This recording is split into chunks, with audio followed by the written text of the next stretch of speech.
do it. Boom. Check, check, check. Oh yeah.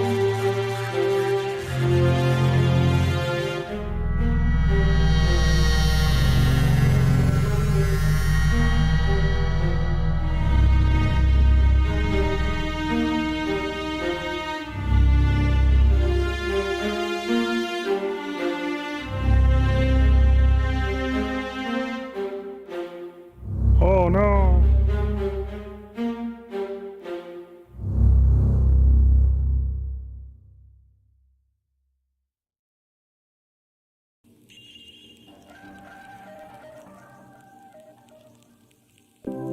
Are we resorting to comedy hour now?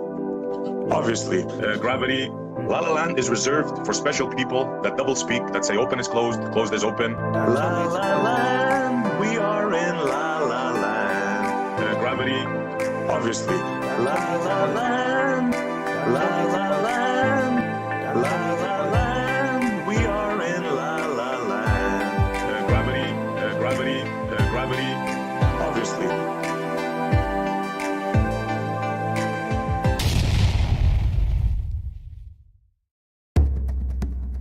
Are you ready? Call your mama, call your papa, call your friends. The festivities are about to begin. Boom!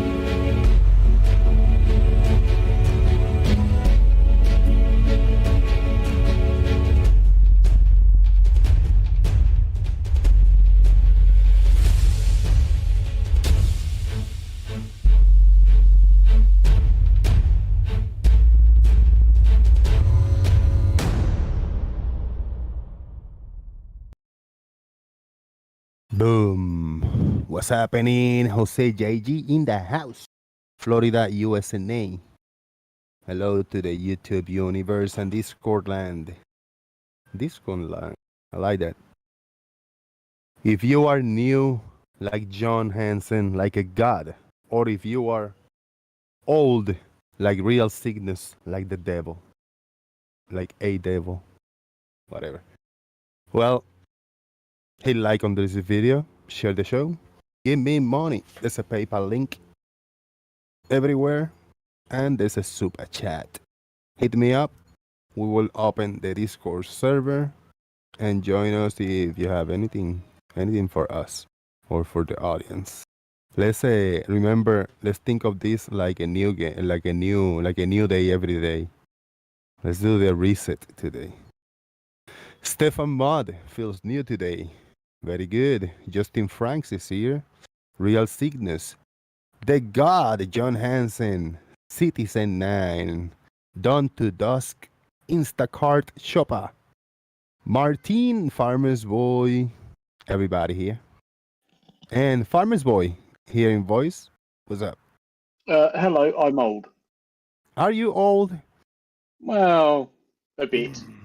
We gotta throw the line. We gotta do a percentage here, a mathematical equation. The span of time that you have lived versus the span of time that you are here and doing this. I don't know. I'm new. Hey, okay, yeah, bollocks to it. I'm new as well. Then what the hell? Yeah. It's a new day. Well, it was. I mean, it's getting decidedly old now for me. But hey, Yeah, man. you got more of it left than I have. Yep. Exactly. Well, I have nothing in the top of the show, so let me do my thing, and you go ahead, man. You got it. I hate to sound so blasé about it, but apparently there was another SpaceX launch. But you know, Oh, how many of them have we seen? You know. That's good. That's good. Let me see. if we go to YouTube, that should have been in the SpaceX like site, right? Like the official thing. Yeah, it usually Let's is. look that up. I must admit, I was busy, and then when I noticed that there was a SpaceX launch, it had been and gone. Starlink mission, 19 minutes and 1 second, 4 hours ago. There you go. I think that's it, right? Yeah, that'll be it. Yeah. And then Yeah, previous it to that one, 5 days ago. So I think the most recent one, I guess. Yeah. It was definitely today, but I mean, I was busy working, and then when I sort of thought, oh, hang on, it went back to it, and Yeah. it had been and gone and launched, and it was like, let's oh well, whatever. Yeah, let's take a little look at this here in the background and see what's up. All right, let me do the clickety clicks over here. To be honest, there have been other things going on in this country today that have sort of grabbed the attention. Yeah. Political stuff? Yes. Unfortunately, political stuff. Yeah. We now have a new record for the shortest ever prime minister, or their length of duty, shall we say? Damn. She really hasn't done very well. How about that? That happened in South America. There was a place that they had like, I don't know, 12 presidents in like 11 days. Right. Okay. It's not quite as bad over here, but she has. She announced her resignation today, and I think that makes it 44 days. Yeah, man. Which is as prime ministers go is, well, shit. Yeah. But there you go. That's crazy, man. Biggest Douglas showed up. I think we're ready to go. Let me see. The biggest Doggers is here. Yeah, we. That's all right. Just like this. I don't know if we need audio. I don't think so. No. Let's see what we got here. There you can see they've begun to open around the second stage in preparation we'll leave it in for the background like retract. Yeah, why not? I mean, I presume it was, another successful launch. I haven't seen anything to go, oh my god, it blew up, Yeah, 3 minutes. And this is today's mission October also 20 marks at our 10:50 100th a.m. overall launch from Space Launch I Complex guess my 40 time, right? in Florida. You can see it would have been in the background, So and it looks like a time. beautiful day to fly. From Cape Cañaveral. There you go.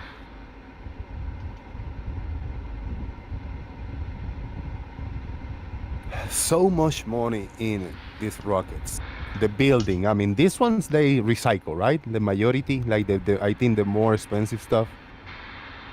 Only the first stage. So most of that stuff at the top, you see where the black band is in the middle. Yeah. That's venting something at the moment. That and everything above it. On both the first and the second It was left and all that stuff, yeah. Well, they actually recover the shroud. So the bulge at the top, that's a two-piece shroud. Now that comes down and deploys parachutes, so they do recover them. But the second stage itself, that's got the rocket, the fuel, that's lost. That's always lost. Yeah, that first stage they reuse, and I think the record at the moment is something like I think it's 12 times. Right. So they do, and you'll notice if they look particularly grubby, that means they've been used a few times because they don't generally bother cleaning them. Around the first and second stage, that's totally normal as we're topping off the tanks. He said topping. He talking about a salad, like bacon topping. No, the fuel. I didn't catch the whole sentence. I cut toppings. No, they're almost pretty much constantly topping the tanks off. Because they sort of have to vent a little bit for maintain pressures and things. A little bit's lost, and I think they just sort of keep topping it up until the last moment. All right. Is everybody ready on YouTube land for the launch? All right. Everybody excited. Right. Everybody, type 1 if you are excited for the launch. So T minus 1 minute 40 seconds. Of fuel and liquid oxygen on. I I think I'd be more excited if I was there watching it, myself. But I've watched so many of these now. It's like, yeah, all right, whatever. With that call out, we're going to be venting some propellants from the transporter erector. As I mentioned, this booster is flying for its 10th time, having previously flown there you go. the GPS-3 space vehicle 10th 4 launch. and 5 missions. Inspiration. Everybody in the chat box, if you're watching the live stream and you see in the screen in the right-hand side, you got the chat box. Because of the background, the band is wide, you don't see it too well, so it's kind of a little, But, when we're showing more images and the darker background, you can see better. And I don't have to have it there, but it's cool to have it, just in case. I have to edit the video at the end, so I'll lose the live chat replay. At least we got something as evidence in the screen, Yeah. T-minus 40 seconds. Leel for $5 super chat. Jose, can I appeal to Farmer's Boy? Is the Earth still a sphere? And Jose, is still okay to touch your pee-pee? Well, the first answer is the answer to the second question is yes. But we got T-minus 25 seconds. Farmers, we're gonna talk about if the Earth is still a sphere after this launch. Okay. Well, I suspect this launch might even confirm it for us. Hey. With any luck. There you go. Yeah. Citizen 9. Shout out to you. This launch is for you. 5, 4, 3. Yeah, it's NASA CGI, and this is SpaceX. Here we go. Oh. Go Falcon. Vehicles 15 downrange. That'd be really cool, man. I would love to go there and watch one of these launches. See that in the right hand side? Yeah, not quite sure what that was. Was Like that a little plane or a plane helicopter or something? Hold on. Let me full screen for my end. It looks like a military plane, but it stopped. Hit the brakes. What? That made the movement really weird. Was that a plane or a bird? I think it might be a bird. I don't know. Damn, that's cool. I did on a show on the TV yesterday. They showed a brief clip, and they were firing these ceremonial cannon. I think it was up in Scotland somewhere. And just as Matey Boy fired it, a seagull flew in front. Yeah, and the seagull just disappeared. Big ass photobomb. Shock of his life. Nominal power and telemetry. All right, we had a cam cut in the camera. Fake. There you go, real. Farmer, as we're watching this launch, can Leel appeal to you? Well, if he wants, yeah. Is the Earth still a The sphere? vehicle is supersonic. As far as I know, with all the available information, yes, it is still spherical. XQ. Okay, that was very well sound and concise. Committed to the comment. Yeah, I could have made it even more concise. Yes. Very well articulated. Leel for another $5. Jose, NASA just informed me that Elon informed them that this launch is CGI. So as we could see that this is CGI, as told to us by Leo, because NASA told him. Back to back. Oh, look, and you can see the curvature there, creeping in on the left. Starting up, that means there you go. chilling in those turbo pumps in preparation. Oh no, camera cut. Oh, Yeah. CGI.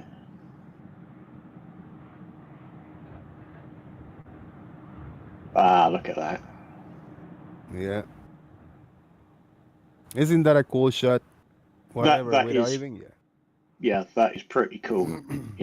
Look, seeing Earth like that and seeing the exhaust plume going out wider and wider as the air pressure gets lower and lower. Oh, he must be coming up to Miko. Miko. There you go. You say it, he say it, I say it. Yeah. Well, once I start showing the inside like that, you think, yeah, you're coming up to Miko. And vac ignition. Bearing separation confirmed.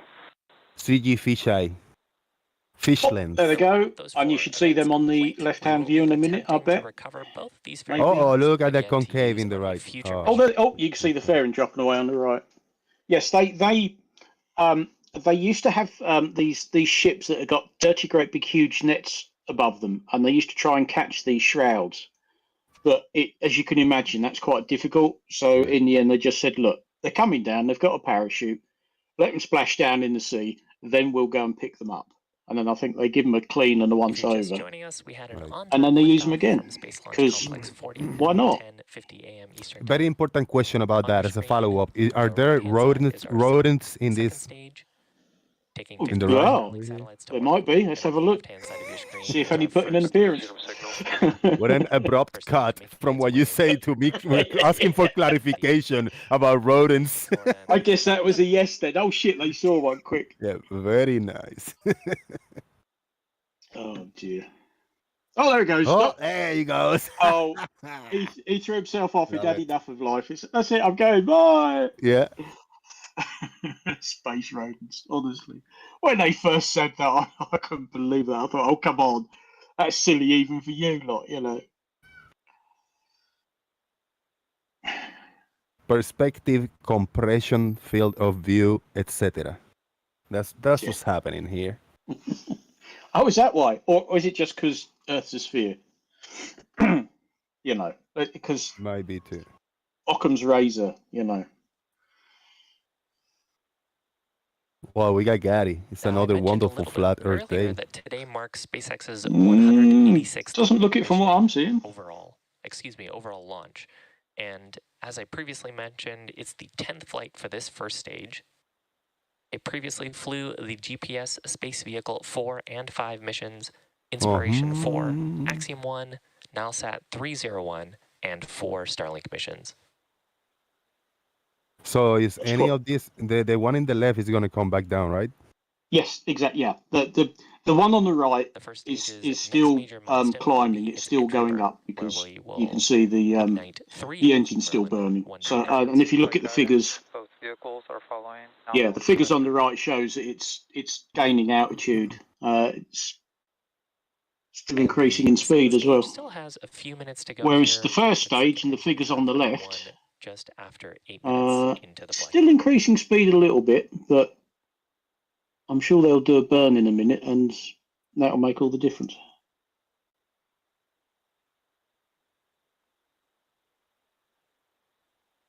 yeah, man. Forgot to tell So it's coming. Yeah, it's coming down.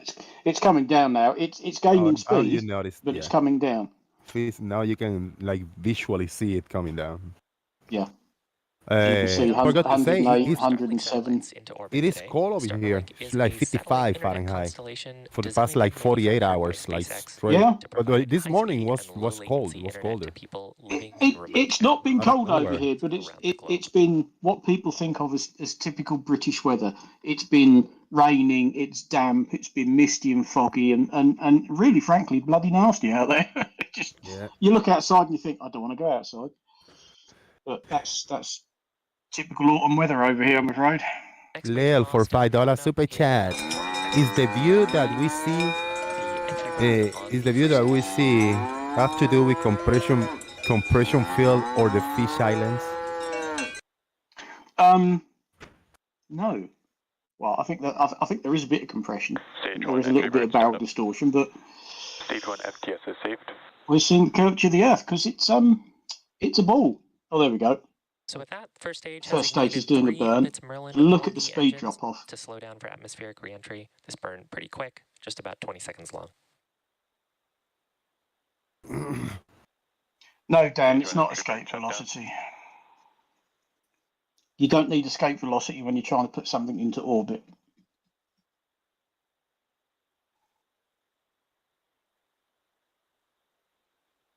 Both stages are following nominal. Shout out to Gary Webenga, Carl Christopherson, Stage Blue 2, Marble FTS is Science, saved. and Farmer's Boy in the house. All right, what's this? 15 kilometers or what? 15 something? Let me. Yeah, I yeah. can't read.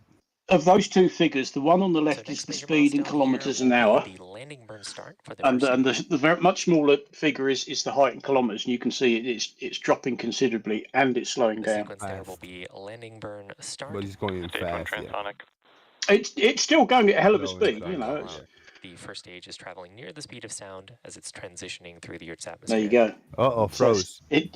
It's landing burn CGI. to start in about 20 seconds.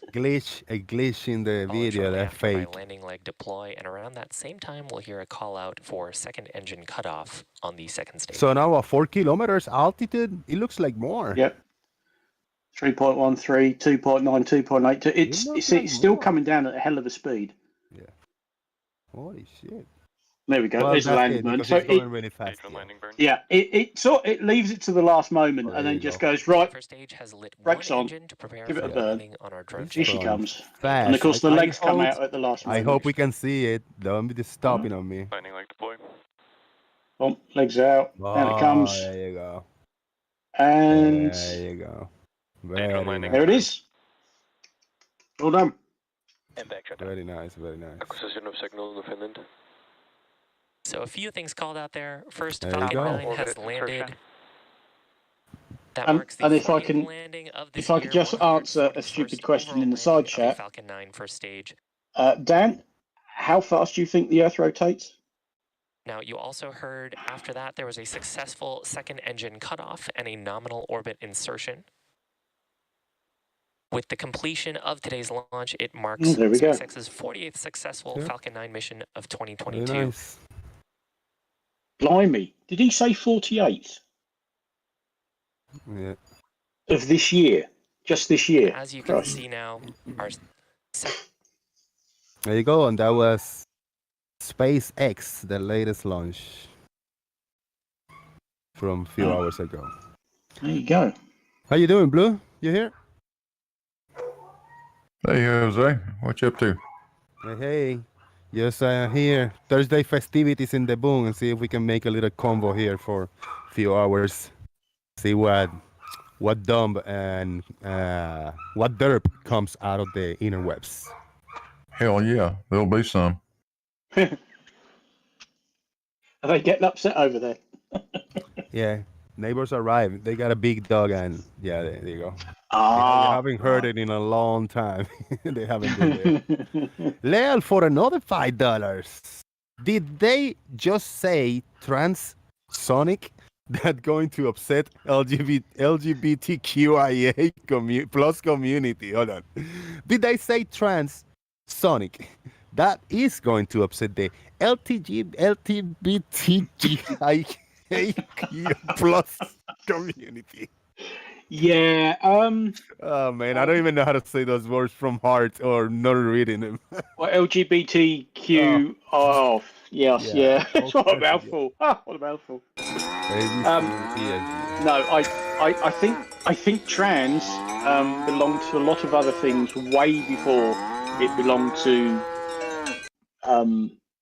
people who thought, no, actually, I want to be something else. But what about those trans that are now like Transylvania, Transatlantic, you know, the airplane line, all the trans that was before all of this? Are they mad? I don't even know what I'm saying. Well, I'm not entirely sure that is Transylvania still a thing. I mean, I guess so because it's a part of Romania. So See? yeah, because it's not actually a Wow. country in itself; it's just a part of Romania. And Car is in the transatlantic house. has always meant crossing the Atlantic. So, Carl, you there? You gonna have that? You want to have that one-on-one with Gary today, Carl? No, I don't think so. Oh, okay, not today. Next time. Next time. Maybe next time. How you doing, man? I'm pretty good. A little bit tired. A long day, and I was on the south of my country here, and I had a 4-hour train ride to the back to town. So yeah, pretty good day. Good. Gary, you there or you at work? It's Thursday festivities. You should be here. and paying us a shield. Showed up. He say, "What's up?" Did you say what's up? I've been out blowing leaves. It's that time of year. I just got off work. I'm driving home. That's cool, man. Yeah, yeah. Jump in. You know, whenever you got a good break, you know, for you.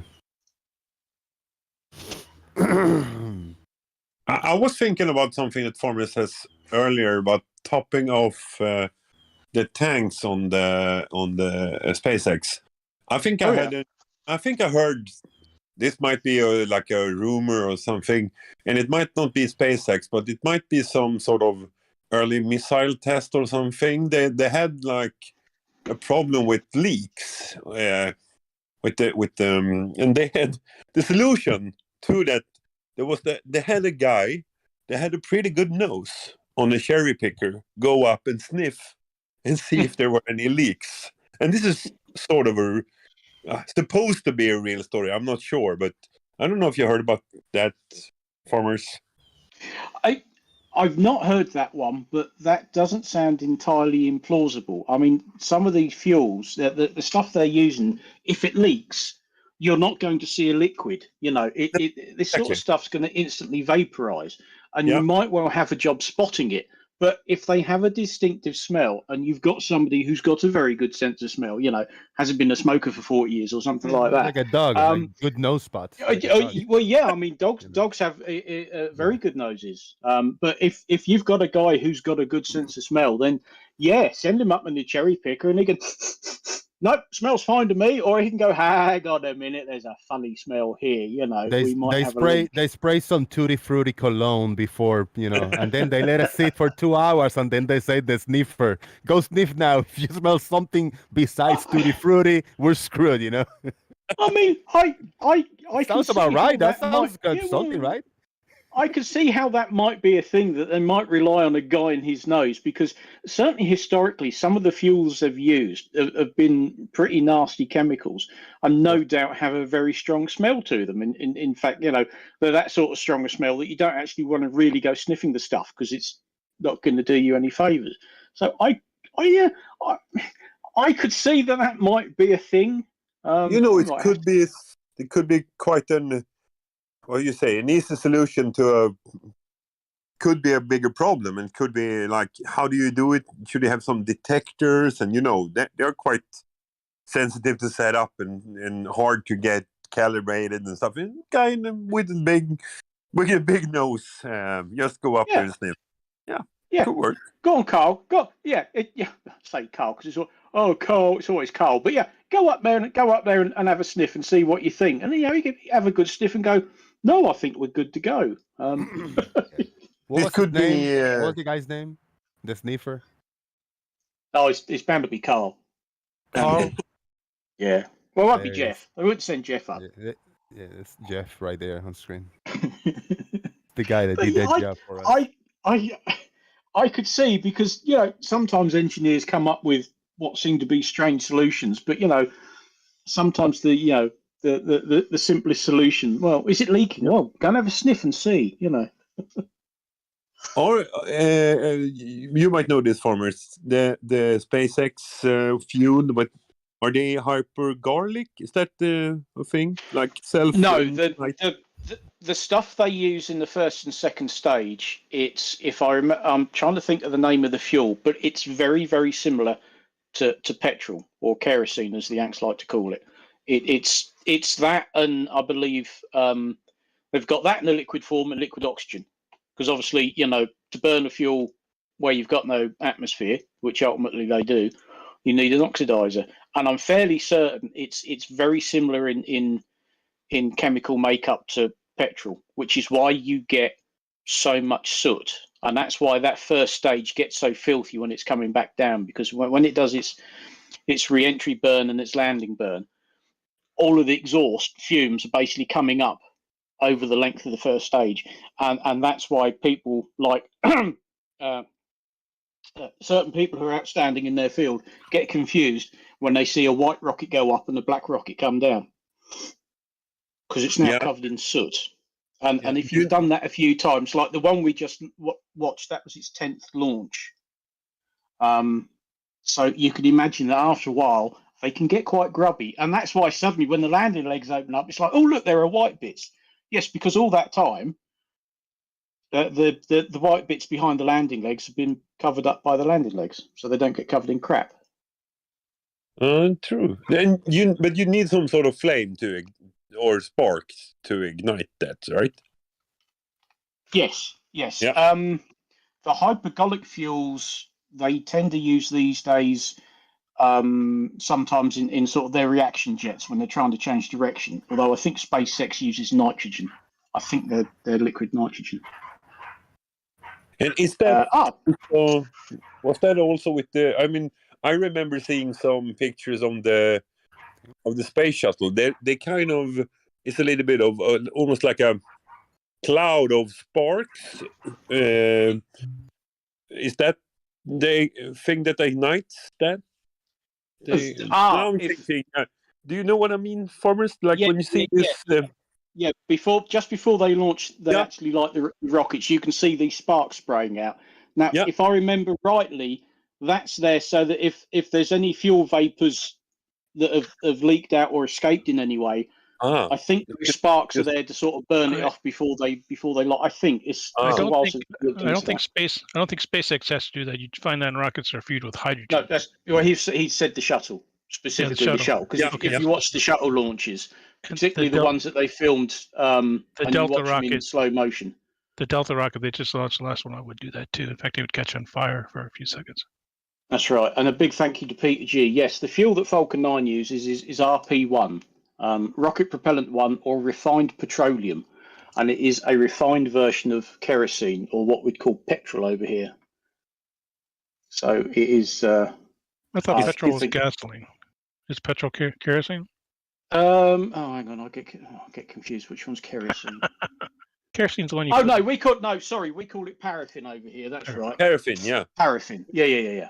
That's for like, isn't that for airplanes and stuff? Or is I'm confusing it? Yes. We used to go and watch planes taking off from Mildenhall and Lakenheath, and the big ones would sit there for some time and let their engines warm up, and all we could smell was paraffin, because the kerosene that they burn is, not a million miles away from paraffin that we'd put in our greenhouse heaters and camping lamps and all sorts of things. Were you one of those? That's generally what we use it for over here. Were you one of those tail number guys at Mildenhall? Oh, good God, no. No. Okay, because those guys are nuts. They are, because it's just like, it's a KC-135, it's a tanker, big deal, especially when you live there, you see them every bloody day. It's like, whatever. They'll record the number and they can tell you the last time you were there, and they are as equally as bad as train spotters. They will sit there all day, and as soon as a plane comes in or takes off, it's like, what's the plane? What's the tail number? Blah, blah, blah. And it's like, we just got interested when something odd came in, something unusual, or when the blackbird was flying, because I think nobody ever got sick of watching the blackbird. I mean, I used to see that all the time, and you still stop and watch it fly over because it's like, wow, it's a blackbird, You could tell when that was going to fly because all the tankers start going off. Yeah, because he desperately needed refueling once he was in the air. Yeah. And if it sounded like a rocket was taking off down the road, that was the blackbird testing his engines about 12 miles away. My God, the racket. Are we going to see maybe we do it in a way in the ISS, like a air refueling for rockets? Could that be a thing? Are we seeing some?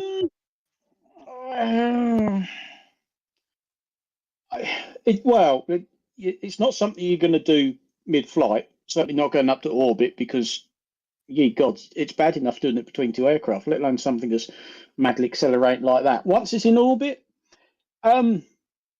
eventually, yes, I would think so, because if they're going to go to the moon and build bases and use that as a basis for going to Mars, you're not going to take the fuel all the way up there. You're going to want to process it, out in orbit or something. So, yeah, orbit refueling station, sort of. Yeah, I don't see why not. Because it doesn't need to be the sort of fuel you're using to get off the surface of Earth and into orbit. You're just trying to get movement. Just ion engines sort of could be a little bit of a thing, right? If you find a source of nitrogen on the moon, you could use that. Anything that you can use to make a change in pressure, any sort of reaction engine that you can use to make a change in pressure to give you velocity. It could be anything at all. Of course, if there's water on the moon, that means you've got hydrogen and oxygen. Thank you very much. That'll do. You don't need anything like RP1 and stuff like that, because once you're in space, you just need something to get you moving. Something to check out the back, right? Exactly. Yes. This ion engine, isn't that the concept of that they are accelerating quite slowly, but they are accelerating all the time, and eventually build up speed on if you're counting the years, sort of. Well, yeah, and the other thing to think in mind, if you're looking at, say, a voyage from, I don't know, the moon to Mars, okay, you need to accelerate and get moving, and the faster you go, in theory, the quicker the trip. But at some point, you've got to start slowing down again. Yeah. And that's the problem. It's fine getting up to speed, but you've got to slow yourself down. So do you do that with more fuel? Do you then, have rockets burning the other way to slow you down? Or do you then go into the realms of what's only happened? Well, I suppose it has happened in real life.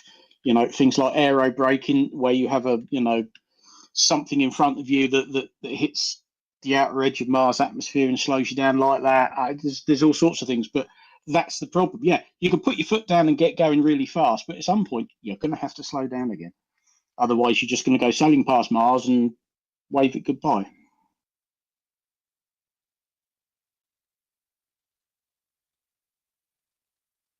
Which would not be good.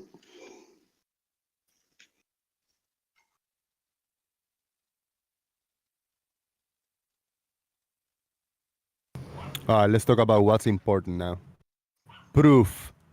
When you hear that you want proof, what do you think is okay, acceptable, fair game as for proof? If somebody asks for proof, how do you see that? Blue, you got any comments on if you're asking for proof? What is decent enough for you to take a closer look and entertain it? Gee. That's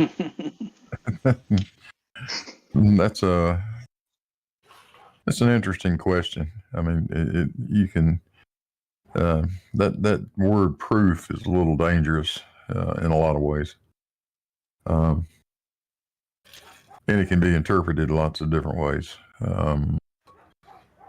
We like to say that we don't prove things in science, and that's simply because we always want the door open in case something else shows up, right?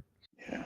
So nothing is ever actually cast in concrete except laws. Those are done. There's no discussion about that. But other things, we avoid the use of that term proof. Now, it's sufficient for me if you show me a picture of or a copy of the deed to your property. As far as I'm concerned, you've proven that you own the property, right? Right. Yeah. So, yeah, you get into that sort of a discussion. I don't know. It's Do you think it depends from topic to topic? From it depends on the topics that you're talking about. That prove what you need out of proof. It will be different. Will slightly. Yeah. There are things that are just simply self-evident, right? Yeah, you get back into Euclid, he called them axioms. Yeah. They're self-evident proofs. It can't be, in other words, it can't be any other way. It's got to be like that. Just has to be. Law. So a law is more like you don't even have to call it proof, because proof requires it to have a open to other things and not 100% open to errors and all that stuff. That's what proof is. But the law, it doesn't fall into the category of proof because it's a law. It is. That's it. It is what it is, right? That's right. Shout out to Stefan Mod, 100 Nokia super chat. This is proof. Jose's show is good. Thank you very much. Jose's shit show. Probably he meant to say. Shout out to Stefan Mod, 100 Nokias. Farmers, what do you think? What do you think? Proof. If I ask for proof, what do you think is? Well, the first question's got to be, and as Blue has highlighted, proof of what? You know, there's some things that are very easy to prove. I can say, look, I own my car. It sits on my drive. I've got the keys. The logbook, as we still call it over here, is in my name. It's registered to me. Now, that to me is an equal amount of proof as to when say, well, what's the shape of the Earth? Well, it's spherical, and I can prove that. Go and watch a sunset. That to me is just as obvious evidence of the Earth's shape and rotation as me owning my car because it's my car, my drive, and it's insured in my name, and I've got the logbook. To me, that's the same. That's the same sort of proof. Because just go and watch a sunset. What you're seeing can't happen on a flat Earth. There you go. Farmers, evidence I think is lower than the proof. So you got the law in the top, in the top of the kingdom. Then you got the proof, where you need to add that margin of error or possibility, and then you got evidence underneath that, right? No, but yeah, that's fair enough. And it's something that I like to visualize it in a specific way. The way I explain it, I visualize it, and it's easy for all other people also to grasp. I mean, anyways, you guys know where I'm coming from. Well, if I can understand it, flat earthers can too, Because they say, oh, they've got proof. Well, we'll go on then. Show us the evidence of that proof. Yeah. And that's generally where it all falls apart, because what they think is evidence isn't. It's just assertion. Yeah. Paina Sashil, what do you think about proof? Well, the only thing I have to think is that, I say I own my house, but the bank actually owns it. So. Yeah. Same with your car, perhaps. No, it's my car. I don't owe the bank. I don't owe the bank for it. No, then it's yours. It's my car. You can't really prove things in science. You can prove things mathematically, but not scientifically. Yeah, scientifically, it's evidence. So how scientifically how will you accept a piece of a proof of something paying us according to science? Well, you can't really prove it. That's the thing. It can be. But what would you accept if you ask for proof and somebody provide you something? What would you accept for you to entertain it as like, yeah, this is it's good piece of information here? Yeah, then give the evidence that you think. What evidence, in what form, what format, what form? That's the question. I don't know, something. What's the word I want? Experimental. There's another word. So what format do you accept that experimental proof? You haven't told me. In paper, I have to tell you then options. Papers, videos. What do you need? You obviously on the YouTube video, and only a YouTube video is acceptable. Anything else is fake. No, I mean that's the flat Earth thing. If scientific paperwork, some sort of observation that I could repeat is even better. Got it. See, that's fair. That's it. Carl and Stefan, you want to comment on what will you accept as proof of something?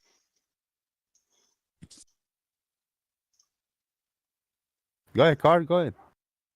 Yeah, I think it's a little bit in our language. We are not using evidence as much. We are using proof, and that's a little bit. Then it's a little bit confusing, sort of. Right.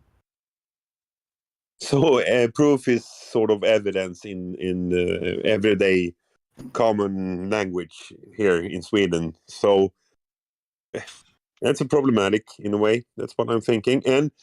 But the thing is, I realized we have a word in Swedish called evidences. Actually, but it's not. I haven't heard it so much. But now, since I'm listening to your show, Jose, I like picking it up everywhere on TV, and people are saying it more now. I think Right. not more. I'm noticing it more, sort of.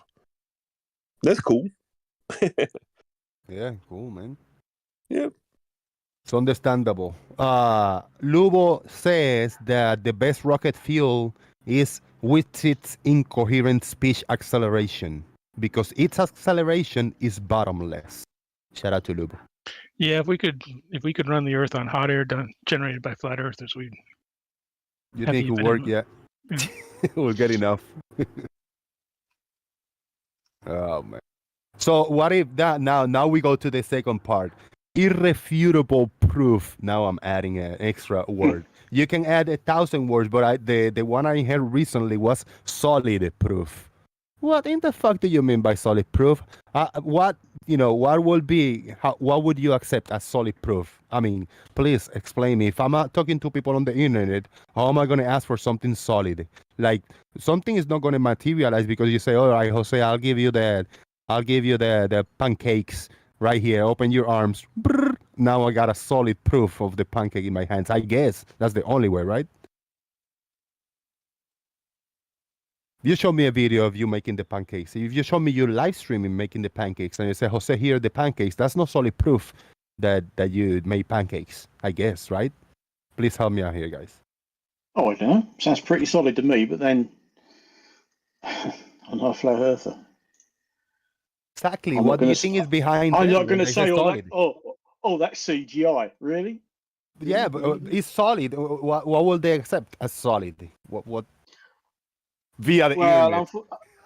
Unfortunately, they will only accept anything that already agrees with their deluded beliefs, and anything else has to be rejected as a lie, CGI, cartoons, whatever they want, whatever label they want to stick on it. If it doesn't agree with what they think, it's rejected.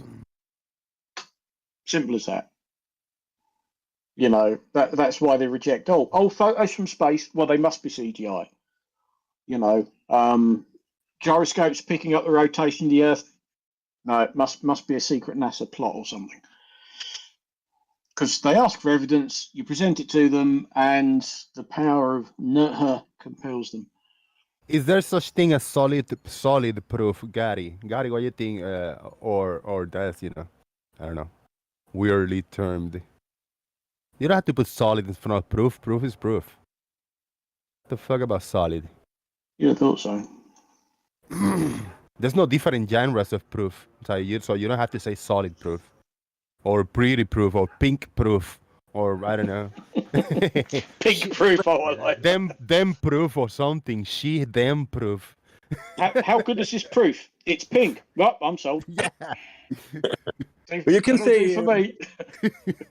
How about empirical proof? Do you say it like that? Empirical evidence or empirical? I'm not sure what still proof is proof, right? I mean, even empirical proof is empirical because it's proof. I mean, I guess. Please correct me if I'm wrong. I don't know what that means. Empirical, like in empire, like it's. Could you understand? What is empirical, right? That word is being spoken a lot. Do you know? Do you actually want to know what the definition of empirical is? But read it like I could understand it. It's basically if you've observed it or experienced it.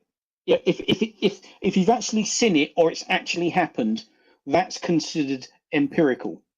If you're just thinking about it in your head or trying to derive something from using logic, that's not empirical. So when they talk about empirical evidence, it's something you've seen, something that's happened. It's maybe something you can measure. It's real. It's not just a theory inside somebody's head. It actually happens. You can see it. You can experience it. You can measure it. I mean, a sunset, that's empirical. The moon phases.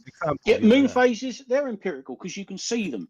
You can experience them. They're real. You know, they're not just here's a thought experiment. Thought experiments, they're not empirical. Yeah. They just exist in your head. They're not real. Okay, I thought there was something about empire in that, like the king was involved in it. The king is. The king was involved in it because the Yeah. empire. Yeah, I know. Well, Empire. okay, I hear you. let me have a look at the roots of him. Hang on, let's have a. It have to be empirical. It sounds like Star Wars, some shit like that. No, it looks like it's got its roots in Latin and Greek. The Greek empirikos means experienced. Imperious. Okay, I can. Empiria is experience. So yeah, it's foreign for experience. It's got nothing to do with the British Empire. I like it more having to do with that, with the empire, for real. Thanks, Scar, for implanting that in my brain forever now. Yeah. Biggest empire the world's ever seen. Why not? But unfortunately, no. It's got absolutely nothing to do with the empire, British or Star Wars. So here, the ones that mention empirical, they must be British, like from now on. Okay, go ahead, Payne. Sorry. This is the fact that English steals words from many different languages. Do you know, that's probably one of the many reasons why the English is considered the universal language, because we've pinched just about everybody else's language to make it. Yeah, so everybody stands half a chance of being able to speak it.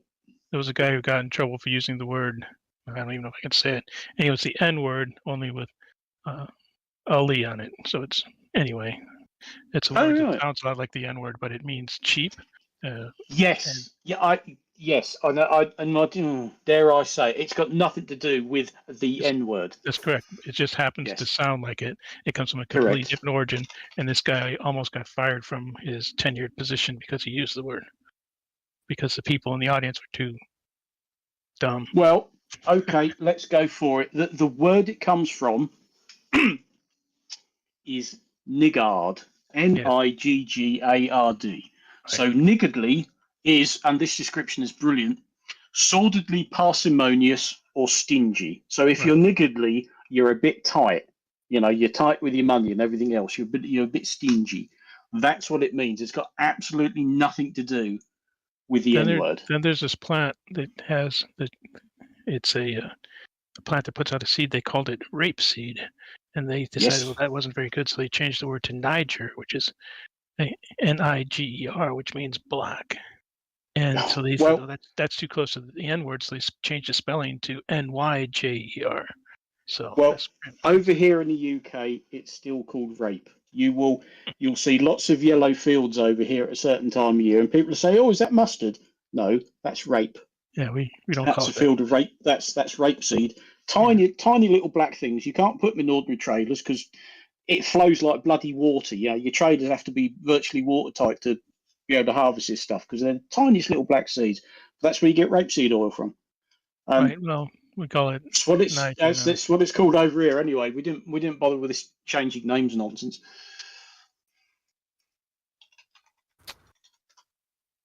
Yeah, the British language is empirical. Sort of. Sort of. Apparently the word comes from Latin for turnip. But it just happens to sound like a very bad word. Yeah, rape isn't that like not ready as well, right? You can have a fruit that's rape, right? Ripe. That's yeah. ripe. Oh, that's ripe. No, we're talking about rape. RAPE. Which is the sexual assault. It's a member of the brassica family. Yeah. As a lot of things are. The word ripe, RIP is the word you were looking for. Mm-hmm. Yeah. Anyway. Well, Jim's mine. I'm not an expert, but I did grow up on the farm, so I like to think I know a thing or two about it. But it's a very good reason I didn't take farming as my career. I'm waiting for Gary to tell me about proof, if he wants to tell me about proof. Gary have showed us his proof, the proof I have done. He have recorded like the barn, like in perspective like that, and you know the stable and like the areas, little roads and benches and shit like that. Oh, excuse me. You know what we call rapeseed oil now? We call it canola. Canola, yeah. Canola oil, edible rapeseed is now canola oil. Italian. That's from Italian. The word canola. Oh no, they made it up. Can was for Canada, and ola was for oil low acid. That sounds Canola is from Italian. There was an Italian old lady that had a cannery, and his name was Enola. Canola. No, she lived in Canary or something like that. No, that's not. Yeah, no.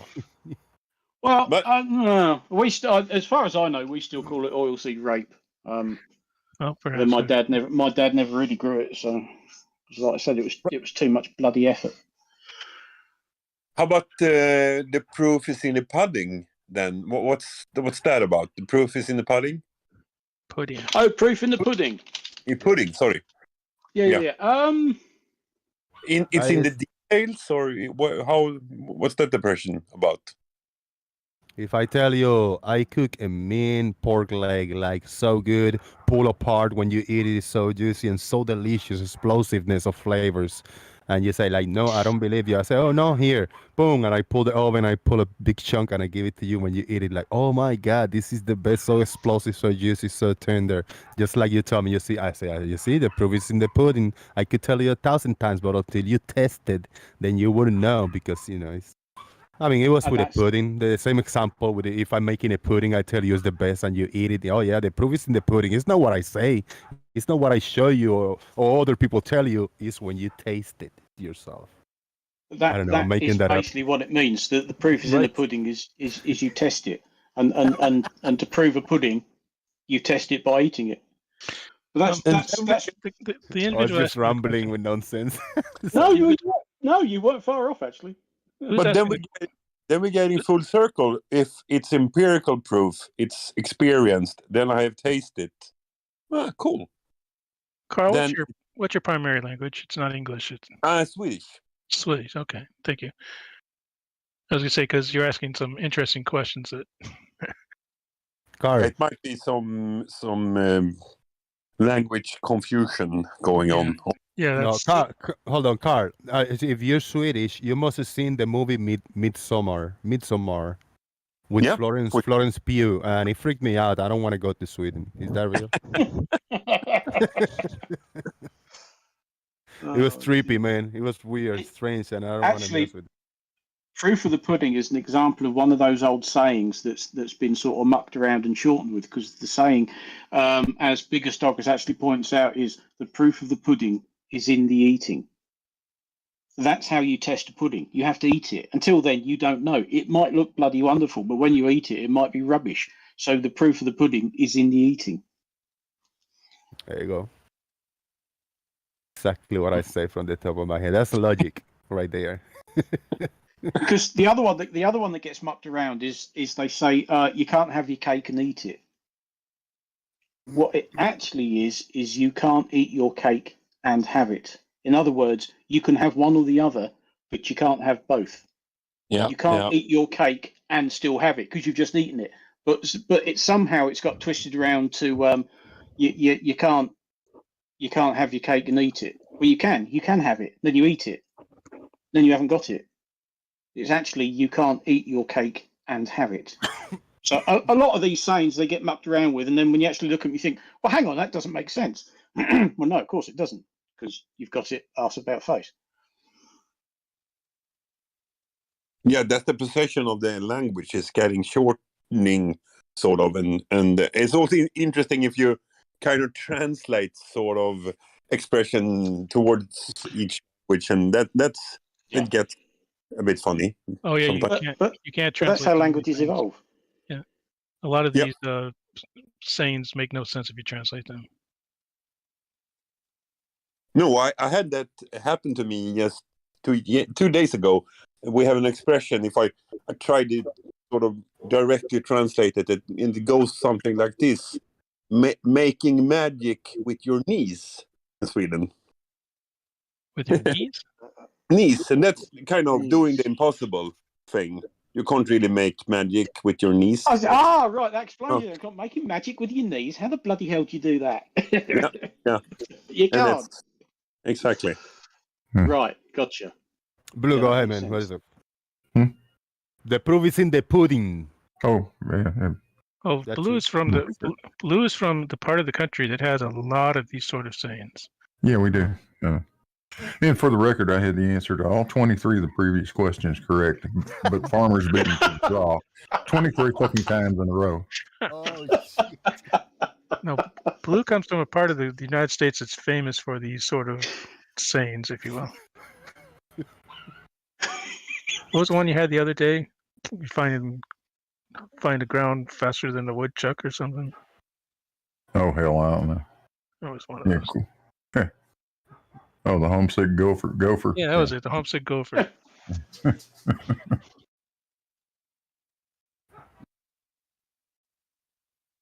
And Shaky, what have you done to me? Me? What? Uh-oh. What did I? Uh-oh, you're in trouble now. You're in trouble, Shaky. Those fellows over there at Next Level claim that you debunked my Cavendish experiment. What the hell did you do?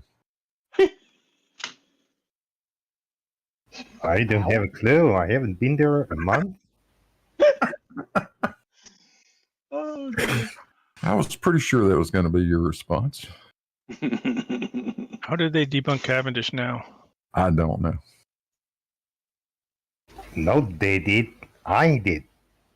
Yeah. Oh, they haven't Somehow. claimed to debunk it Somehow. because, as far as they're concerned, debunking means getting out of bed. Waking up in the morning. Huh? Oh, I've just debunked gravity. Boom. Oh no, I haven't.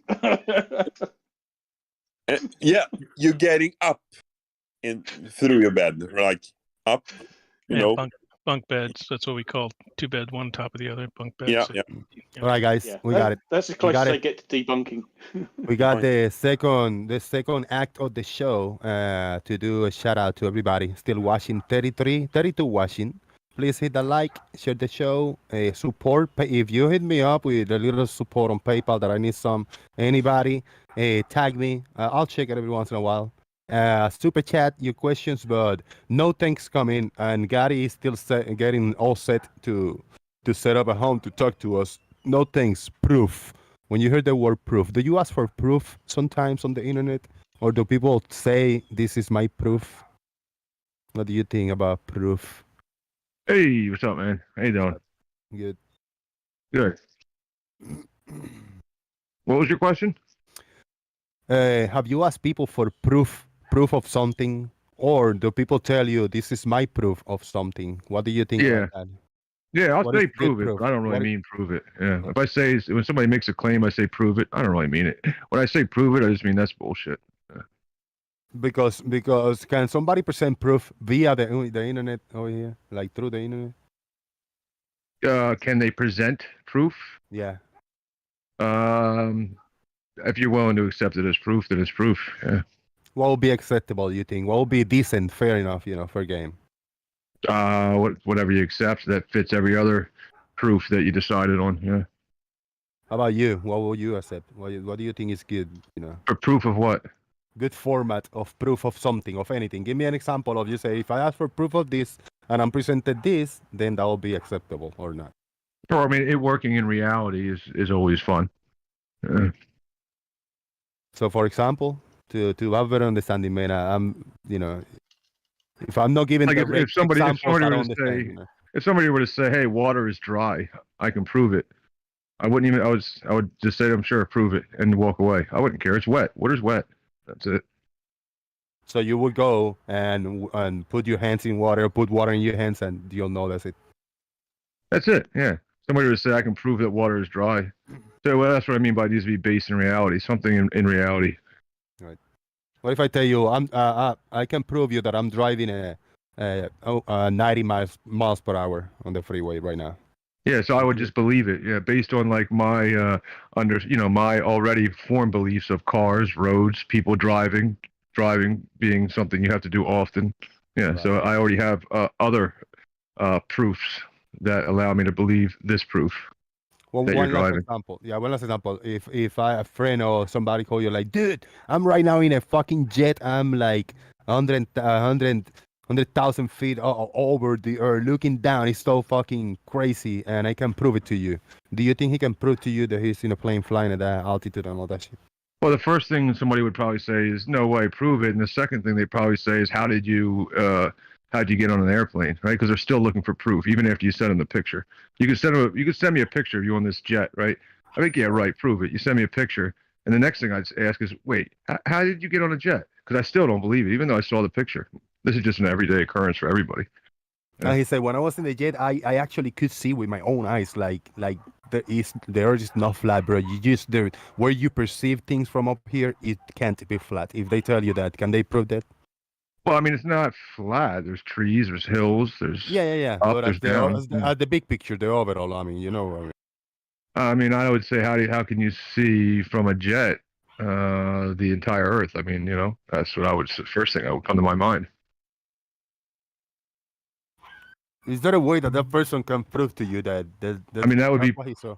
if he's seeing from the height of a jet the curve of the Earth, and that just proves to me, based on the size of the globe says that it is, that just proves to me that there's something else going on that allows us to see curvature.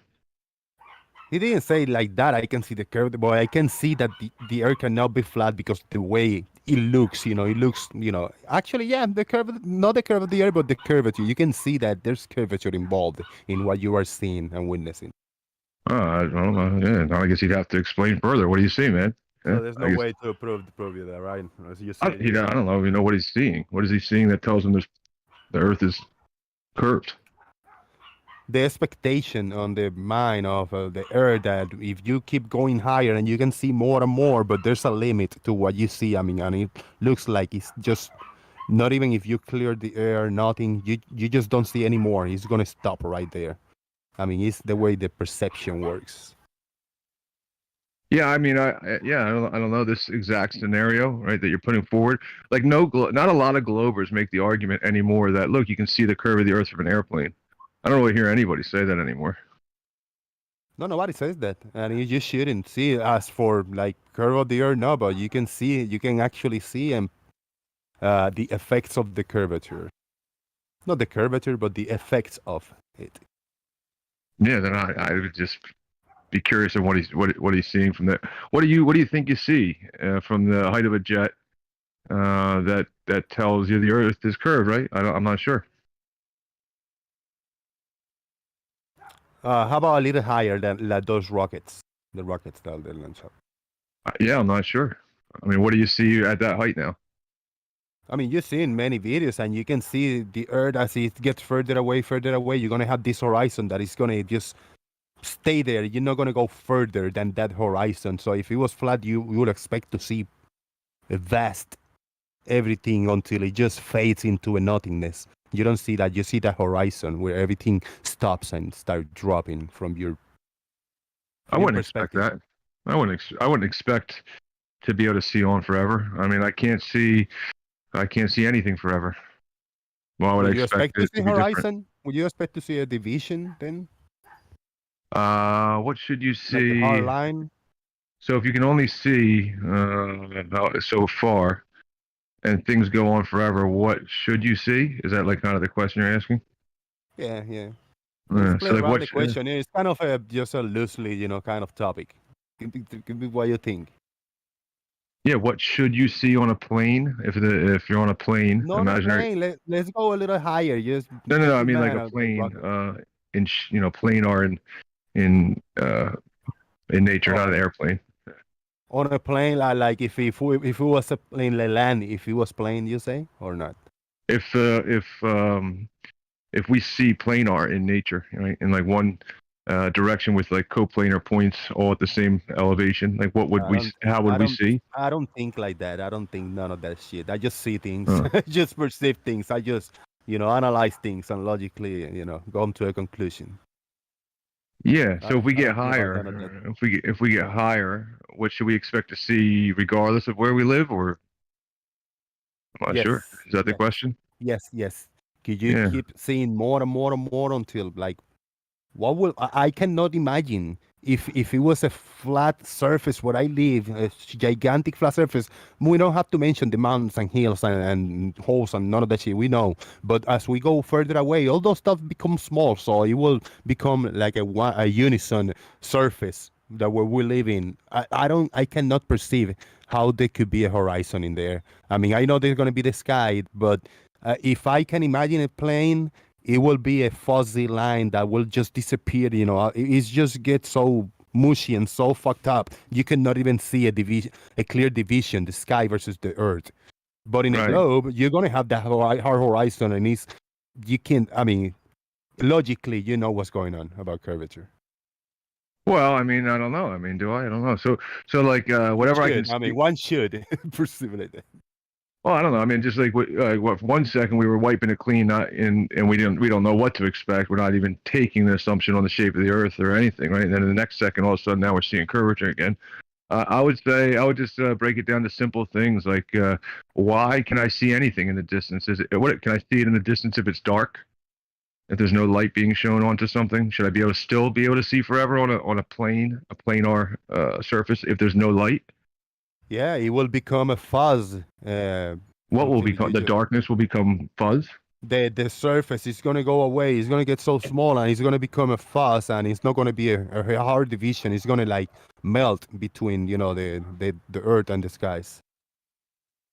Will it do that when there's no light being shown on it, or does there have to be light shown on it? No, maybe no light. You don't see nothing. You see a horizon, but we're talking about when it's clear, when it's light, when you're seeing things, when you can actually, Well, then I guess I would say, we'd have to see where there is light and where there isn't light, and see what the difference is, cause and effect. Light in where? In the surface of the earth? Like if it's the daytime? Yeah. Right. So if I rise above the surface of the earth and it's daylight outside, right? That's different than if I rise above the earth and there's no light. I have no idea what the fuck this have to. It's alright. Yeah. I'm lost too. Anybody wanna talk to no things? Ask him a question or make a comment and see if we can agree in something today. It's like I thought me and you were agreeing. I thought we were going to agree. No, we're agreeing. We agree mostly. The sunset, man. The sunset is still bugging my mind, man. Let's break it down, baby steps. I'm standing next to you. We are in the shore, standing on the beach right there, and the water is clean and clear, and the sun is coming down. That's what we see. We see the sun coming down to sunset. It could be slightly to the left, slightly to the right, coming down. We agree so far. That's a given.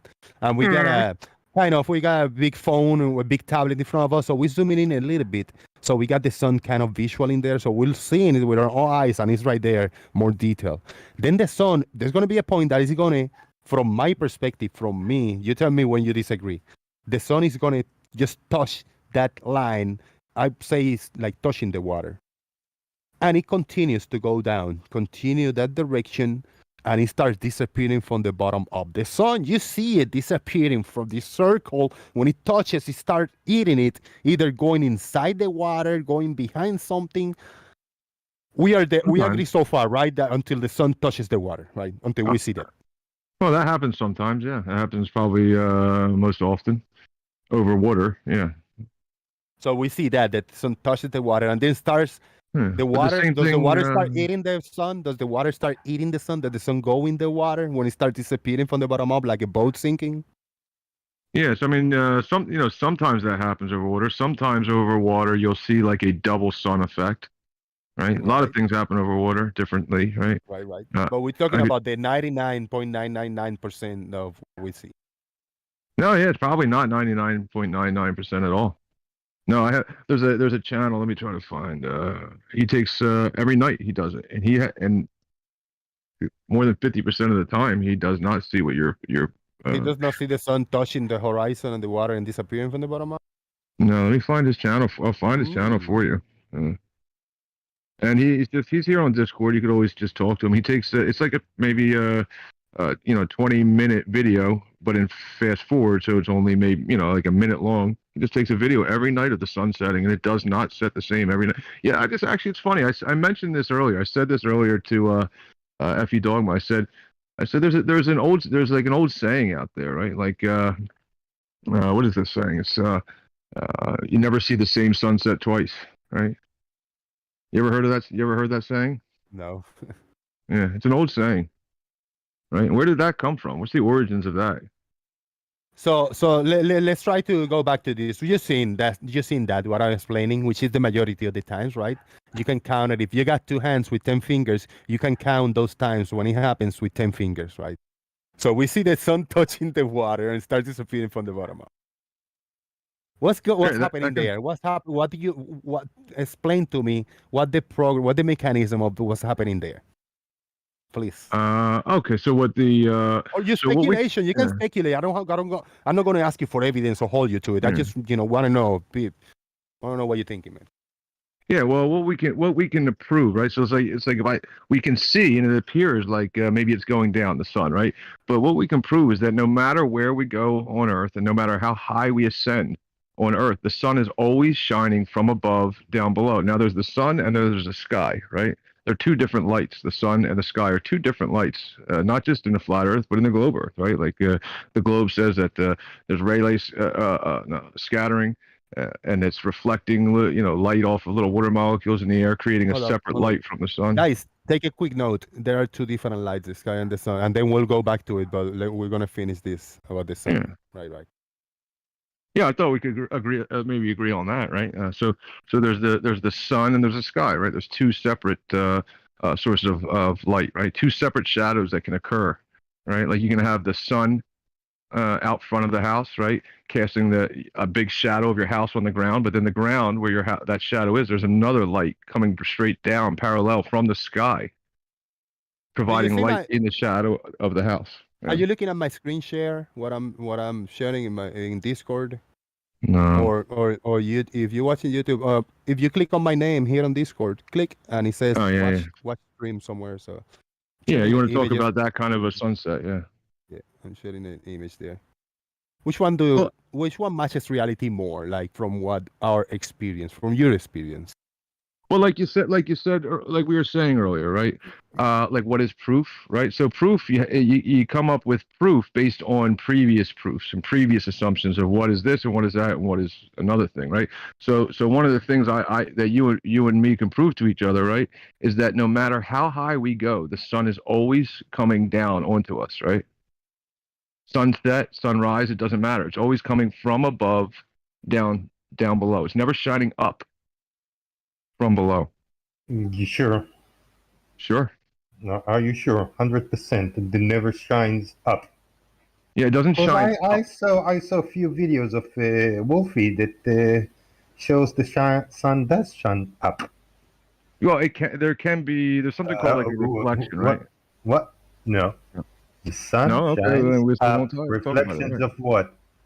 So here's a couple of examples, right? Like there's these things called reflection lakes, right? There's like I think 9 of them in America that are pretty popular, right? And then so it works like glass, right? So it reflects like glass, the lake of water. And you'll find glass. Like say you're in an airplane, they have glass windows, right? So if you shine light through a glass window from above, it can diffract and then shine light up, right? Like in your kitchen, right? During the day, during noon, right? In your kitchen, I'm going to give you the examples, right? During noon, the sun is high above you, but somehow you'll still have shadows above your kitchen cabinets, and everybody goes through this, and it depends on like the kind of floor that you have, right? Like if you have a high gloss wood finish floor, so the light comes down from above, will hit the reflective floor, cast a shadow upward. There's a lake. What is it called? It's a really popular reflection lake. Thank you. Talk nonsense now. Now let's take your kitchen outside to the yard, no walls. You'll see the reflection and you'll see the sun shining from above. That situation, you have 2 suns. One reflects and one shines from above. I'm talking about one sun shining from below. No 2 suns. Well, where's there sun shining from below without any reflective surfaces around? On Wolfie's videos. Wolfie, what is the sun shining through again? How's he seeing the sun? Through a window. Ah, okay. So a glass window, much like the glass reflection lakes. I got you. All right. So is there any example of this phenomena, because it would be a phenomena, right? Like not Of commonly. course, you can break the glass if you want. I Okay, has would that been done? recommend it because one is in his cockpit and the other is in some. It's bad luck to break a tower, mirror, like it's some very tower. bad luck. So It's very I bad don't luck. recommend breaking the glass, but you can do it, and the Yeah, sun it's will very still yeah. shine. That's no Would it? excuse. Well, would it? Because you're just saying Yeah, it would. Right? yeah, it would because the sun still shines. Doesn't matter if it shines through a glass or not. Oh, all right. So Oh, don't break yeah. the mirror. Oh. Don't break mirrors. I would just say don't break No, mirrors. I'm not. I'm Bad not luck. talking about mirrors. I'm talking about a window. Window that you see through. Don't tell me your windows distort your reality. Something about Alice I'm and saying- through the looking Yeah. mirror or something like that. Well, what I'm saying is that, like, if you're out shopping, you're out in public, and you're like, oh man, I might have something on my face. You'll walk up to a stranger's window, look at your reflection, and check yourself out, make sure you're okay. So if you're claiming that windows are not mirrors, you'd be maybe like the first. I don't know. So there's this very popular, right? Like you'll find these upward casting lights in the same place every time, right? Coincidence? Maybe it's just a coincidence, right? But there's like this this very popular reflection lake that people like to use, and it's right in front of a mountain. The mountain's called Mount Rainier. Maybe you heard of it, right? And the lake that's in front of Mount Rainier is called a reflection lake, right? Because it mirrors a perfect, absolutely perfect standstill reflection, unless you splash in the water every single day, all day. So if you could find what's your point? What's your point? We're talking about sun shining from below. Yeah. So what I'm saying is, we all know the sun shines above, right, and casts its light down. No. Oh, not all of us know this. So to kind of like it's something you know, but I don't. Well, to echo Jose, 99.999% of us know that the sun is always above us. Yeah. Right. No. Always casting its light from above down onto us, which is measured. You can check it out. So tell me, how is it that shadows are casted on the Everest if it's the highest thing around? I mean, anywhere. How can anything, Mount Everest, how can a shadow be casted on it when it's the highest thing in the world? Nothing can cast a shadow from the sun on the Everest because the sun is above, everything is below Everest, nothing can cast a shadow on the Everest, yet shadows are casted on the Everest. Well, are they cast when there's no clouds, or no? Only they cast when the sun set. So there's shadows on Mount Everest. Mm-hmm. From what? From the other mountains. From other mountains. There must be other mountains or whatever landscape that's below it. Wait a minute. And the sun is casting shadow on the Everest above it. All right, so you're confused about. I'm not confused. It's you that confused. You I'm confused, looking at the evidence. Jack, you must be confused.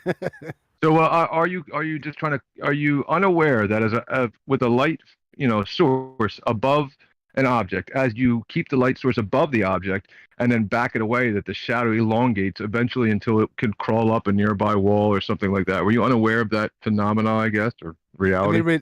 Give me 10 seconds, Shaik. Big shout out to Sean Smith. He sent me $10 on PayPal. Sean Smith says, Jose, through the years of content you have put out, I have yet to find a day that doesn't entertain me. Thank you for your continued work. Also, welcome to Flat Earth, Sean Smith. Thank you very much, brother. I appreciate that a lot. Big support. Sorry, guys. Go ahead.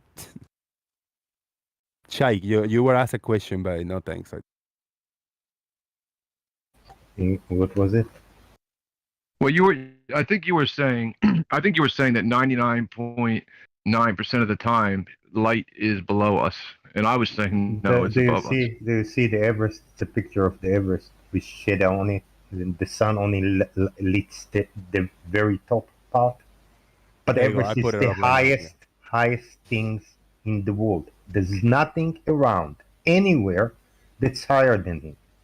Well, there may, How I mean, we come don't if know the if it's sun highest. above it, if the We don't know if sun it's the is highest thing in the above, world. if the sun is above it, how Right. come there's a shadow casted on the Everest if the sun is shining down? Well, it's Getting not. It hot may in not be here. a shadow, right? I mean, see, that's what I mean. You're interpreting it as a shadow. It may not be a shadow. I mean, I'm not saying it's not. Tell me, how do you interpret this picture? Well, I'm saying there's other options, right? So you have so it could be a shadow. Well, if you let me talk, if you let me speak, right? If you let the words finish going out of my mouth. Giving a minute and then back and forth. Yeah. So it may be a shadow. Who knows, right? But yeah, repeat saying there must be maybe something else. What is it?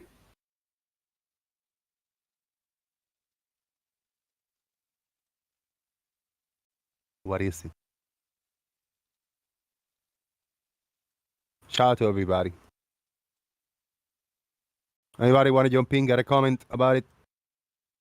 What were we talking about? I didn't know about this Mount Everest, like the image and screen. So this is because it's a lot higher than all these mountains. Is this shadow created by the Earth? This shadow blocking these mountains? The actual surface of the Earth, and then we still get the sunlight up here. Let's say whatever the shadow is created by, it's below the Everest. Right. If not, is there something bigger than this mountain that can block it? Another mountain? No. Okay. Hey, sorry, I had a phone call. What were you saying, Shaik?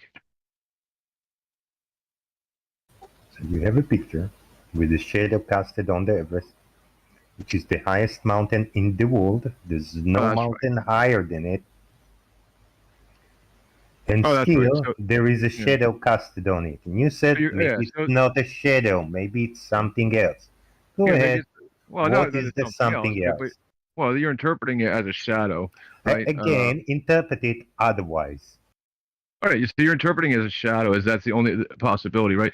But maybe, right? I mean, maybe it's just the light is only reaching the top of the shadow. No shit. That's what happens. That's what happens. Why would the light only reaching the top of the Everest, even though the sun is shining down on the Everest. You're telling me from above, always, like you said. First you told me it was a shadow from the other mountains. Is it a shadow from the other mountains, or not? What's a shadow?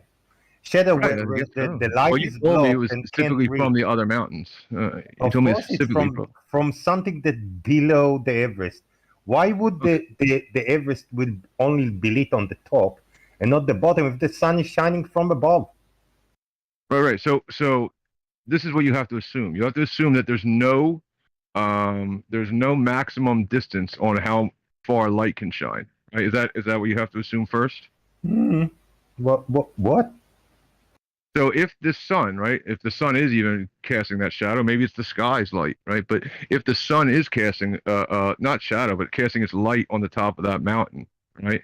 Is it possible that the sun has a limited reach on how far it can light up? Oh, right, right. Here you go. That's good. That's good. Yeah. Two lights. A little light, tired light. Yeah. The sun and the sky.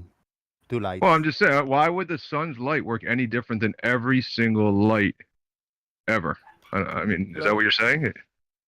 Well, I'm not aware about any light that stop reaching at some every point. single light at very short distances like this, especially not the sun, not the bright sun, doesn't suddenly go from no light to light. No, it does go. That's exactly that's reality. It from goes no from light light to light at meters of kilometers. From day to night. Yes. The sun. It's the sun. Yes. One from is day bright. to night, You can't look at it. measured by time zones. Okay, so what's up? What time zones? We're talking about the Everest. One. Oh, the well, you said to me the there's no. peak is in light. Below the peak is not in light. What are you talking about? Well, on what distance the light got so tired that it couldn't reach? Right Which there. side? You're telling. So you're wait, telling me wait, like. wait. Right, Which I'm hanging. side? You know, I'm done Which talking. You're not. direction? I'm going to head out. I'll let you. I'll give you a minute. I'll come right back. Which I'll give you a minute. direction? Which direction the light is shining from? It's sure not coming in front of us, towards us, right? It's coming from the back in order for us to see it shining on the mountain to the mountain. That means that those the parts that are below the peak should be lit, and the peak should not be lit. He left.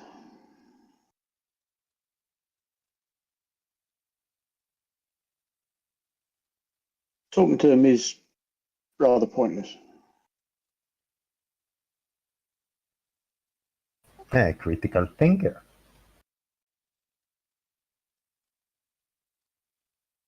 Hey, Jackie, have you calmed down, or are you gonna keep doing your thing? Oh, fuck's sake. Well, are you going to keep doing your thing? Yeah, I'm gonna keep doing my thing, but are you gonna calm down? He is calm. All right. Let's move on. One-on-one, talk and let talk. It's been a fun one I so have a far. Let's question for continue you. being fun. Yeah. Go ahead, man. Question. I would like to ask him if he can explain a nautical dawn, nautical dusk, and astronomical darkness. No. Have you ever heard about that? Can you explain No. that? No, you go ahead. It's your thing. No, it's a reality. Right. Well, I mean, just go ahead. You brought it up. Go ahead. Speak on it. Okay, so nautical dusk and dawn is when the sun is 12 degrees below the horizon. And the astronomical darkness is when the sun reaches the point when no light reaches basically the sky above. So it's below the horizon, so that even the atmosphere is not highlighted. There are two calculations. I got it. Their calculations are not really observable events. They're just They're not calculations. 12 degrees below something. What are you talking? The darkness is not observable.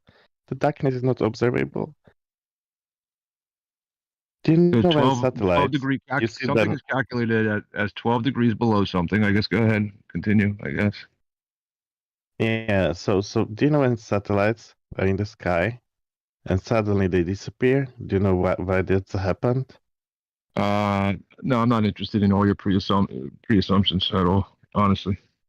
So That's you're going from nautical reality. nighttime You to can the observe it. It's calculation of 12 observable degrees below reality. something, and then a satellite that you don't see, right? But you pretend that you see, but you seen on a screen that somebody calculated how it goes out of your view at this far. But yes, I'm not. It's not that interesting. What screen are you talking about? I'm talking about watching with the naked eyes.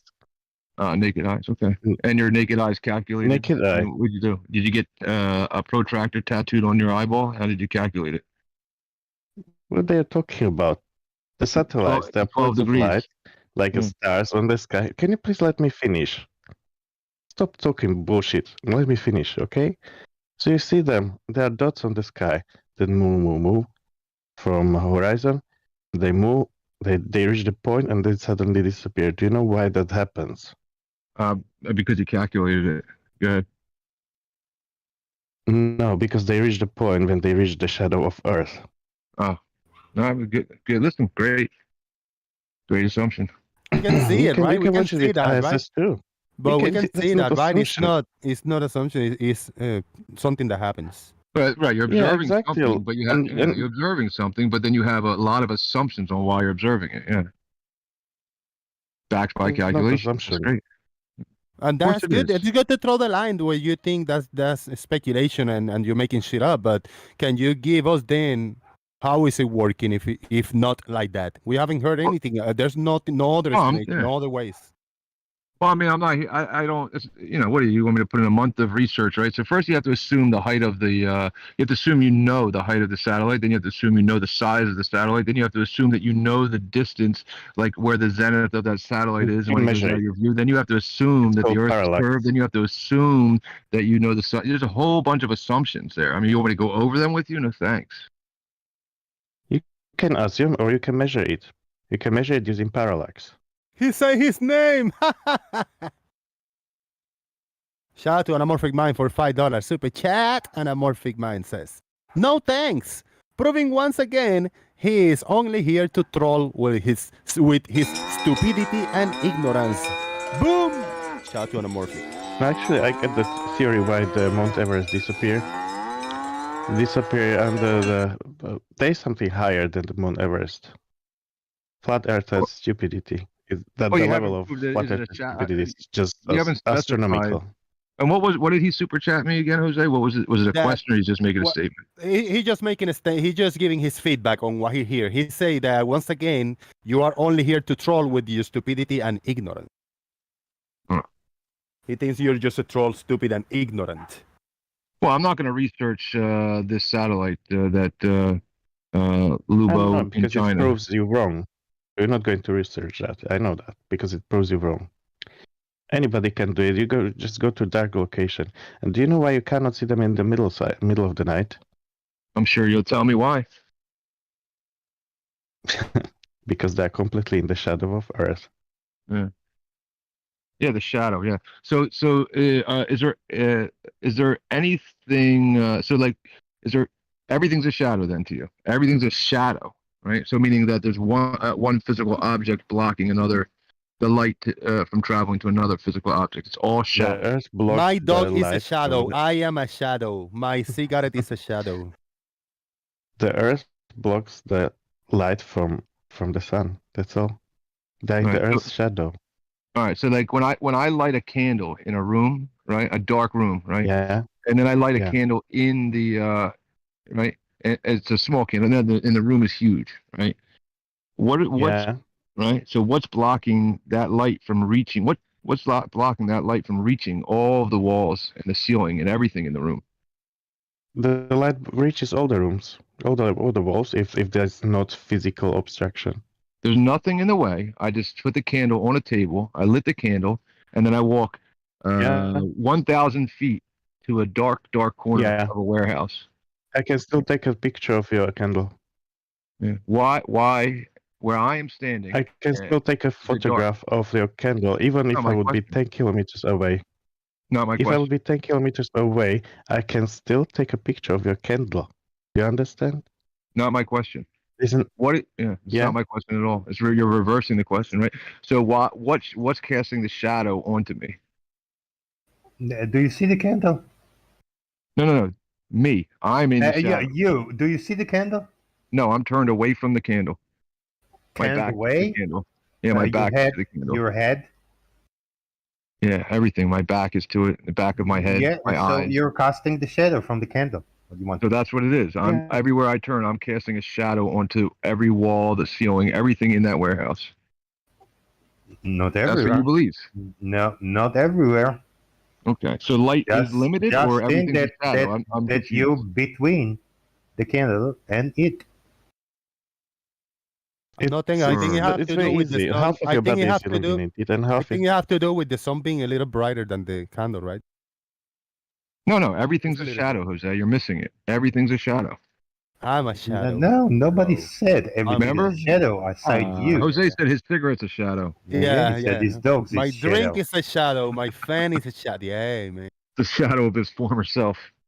My forehead is a shadow. Holy shit. Now we're talking. So, I mean, is that what you have to believe in the globe? That's what I'm curious about. Let's continue with the theory, okay? So, if you reach, let's put your thumb in front of you, okay? So, if your thumb is anywhere else, except the shadow you're casting, you can see your thumb, yes? But if your thumb reaches the point when it crosses your shadow, the shadow you cause from the candle, your thumb will disappear. The same thing happens to satellites, okay? And the half of you is illuminated and half of you isn't illuminated. About. So that's the same. You are Earth. Half of you is illuminated and half of you isn't. What's so difficult to understand about it? Well, you're saying it's a shadow or it's not illuminated. I'm confused again. Also, it kind of goes back to Your this. body causes Let the me go back shadow, to the. same Let me as go back Earth. to the. Let me go back to this other part as well, right? So this, where so there's two lights. There's the sky and there's the sun. Because when I'm behind my house What and do there's you a mean big two lights? shadow, right? Because of this, because when I'm behind my house in the shadow, right, and you can see the shadow of my house that the sun is creating on the ground, I can hold my thumb up in the air and still see it. Yeah, in the Oh shadow, my yes. God. Yeah. Are you serious? Do you know what is a because the atmosphere is reflection? Do you know what? Let me to respond. Everything's Do a you know what shadow. is No, do you know what is a reflection? Have you heard of reflection? Yeah, it's that. Why It's like do you that see lake. colors? It's like that. It's like that lake Why do in you see front of. colors? So when you ask a Lubo, question, Lubo, No. you gotta let him talk. Lubo, you ask him a question. You gotta Okay, shut up sorry. for a minute. Yeah. Yeah. So like a reflection is similar to that lake in front of Mount Rainier, like a reflection lake. But okay, I think I understand it. All right, continue. Does the white paper reflect the light? I don't know. Does it? You don't know basic thing like this. I'm asking you. Does the white paper reflect the light? If you shine blue light on a paper, what color will be the paper? I don't know. What color? If you don't know, if you shine blue light on a paper, what color will be the paper? The entire paper? What color it will look? Of course. The entire if you shine blue light. It could be different colors. Yeah. Because it reflects the light. Same thing happened to trees, to walls of your house, to the grass. It reflects the light. The light you get is not from the sky; it's from reflection. Oh, is that right? Oh. And sky is blue because of the refraction of the light. So everything is a reflection of light, and everything is a shadow. I hear you. What color is oxygen and nitrogen? What color do they have? When they fluoresce, chemical in a lab, like a chemical reaction, they turn blue. Yeah, under a neon light. You got a quarter there. Is that blue? No, but ionized. Yeah, ionized. Blue They are $100. bluish greenish. Yeah. Blue once, blue twice. Anybody want blue? I don't know what that means. Neither do I. Our sky is because of its composition. It reflects the blue. Yeah, and strangely enough, every supposed, right? I mean, I haven't gone up to the sky and taken the chemicals from the sky, but every chemical that's found in the sky under a neon light fluoresces pink, blue, the same colors of the sky. Yeah. I'm sure you've seen that. And there's no reflection really required. Do you know just ionize them. spectroscopy? Oh, I've never seen that. Have you heard of a spectroscopy? No, I don't think. No, Inspector who? Spectroscopy. You haven't heard of that word? You haven't heard that ward before? Really? I hadn't heard it pronounced that way before. Do some research about spectroscopy, and you will understand why. There are special frequencies they shine. Yeah, it's right. Very that's narrow frequency, actually. Yeah. It's not assumption; it's measurable. Right, under certain assumptions that what you're measuring is what wavelengths and chemicals. That's how we take pictures of the nebula and the nebula, galaxies. Yeah, you never heard of nebula? Yeah, no, I have. Right. So you're somehow seeing. Right. Yeah, I hear what you're saying. You're somehow seeing through all the chemicals in the sky that would change the color during that spectroscopy. And then seeing past all those colors, and then seeing is transparent to visible light. Thank you very much. Well, there's gas, natural gas within the atmosphere. Let him finish. NASA, you gotta. I know you want to comment, quick comments, but you gotta wait till he finishes, and then you give the back and forth. Not in between when he's talking. Yeah, China was telling me that there's gases in the sky, like oxygen, nitrogen, that fluoresce blue, but somehow he sees through them. They reflect the light of the sun. They reflect the sun. Go on, let NASA Shield have a go. The atmosphere does not fluoresce blue. That's incorrect. Nitrogen, right, in a jar, right, and then you put a fluorescent light, a neon light, right, to that gas. What color does it become? It doesn't fluoresce blue. That is incorrect. What color does it turn? Yellow? It's not fluorescing. That's incorrect. Don't eat the yellow snow. I could look up the colors. Well, go ahead. Yeah, but, In the meantime, look up that the atmosphere is transparent to visible light, which is why we can see invisible light. Right. So that's another, like, that's one of those assumptions I was talking about. You have to assume, which is It's probably not, not true. We've Right? measured it. Right. It's provably not true, right? But then you have to assume that everything we're seeing through is transparent, so therefore we're seeing nebulas trillions of miles away. I hear you. I mean, I don't enjoy the fantasy game because it gets you nowhere. It's not fantasy. But, the atmosphere is transparent. We've measured it. yeah. So what you say? The sky turns pink because it's transparent. I hear you. Yeah. Sky turns blue because it's transparent. I hear you. Loud and clear. Well, if you don't understand Rayleigh scattering, then perhaps you should look it up. Oh, that's the trigger word for Gary right there. Yeah, he's probably ready to come in and join us. Oh yeah, Gare Bear, get in there. I'll get out if you get in. Yeah, he said he was going home, but he haven't. Oh, he actually dropped. All right, he didn't react. He came in just to be quiet, listen a little bit. I appreciate everybody that come in to listen in the background. If you don't speak and you want to come to Discord to watch like screen shares and listen to us in real time without waiting for the YouTube lag, everybody can jump in. If I holler at you like, "Hey, what's up, man? What do you think about X and Y and Z?" If you don't want to say something, you don't have to, and just know that you'll be only listening. Yeah. So this all began. I just want to kind of wrap it up before you wrap it up. Yeah, this all began with the sun, right? The light from the sun being provably at all times, no matter how high you ascend, above you, right? And the only instances where you can show that light is bouncing up from below, the only instances where you can show light bouncing from below you back upward is whenever there's water or a reflective surface around. That's it. Period. Amen. Done. That's incorrect. Have you never seen a sunset? Right, and the light is always coming from above. Yep. No, it's not. Sunset proved. Yeah, the sun is above. You've never seen a sunset from a mountain where it's actually below you or a tall building? It appears right. That's what I'm pointing out. Below you. It is Wherever below the you. sun itself appears below you, but somehow the sun is always coming from above. That's it. It's simple. It's a reality. We're getting somewhere. So explain to us why it appears below you when it's above you. Yeah. Right. So I would start. This was the whole start of it, right? So you're assuming that the sun goes below you, right? So no, not assuming. I didn't assume anything.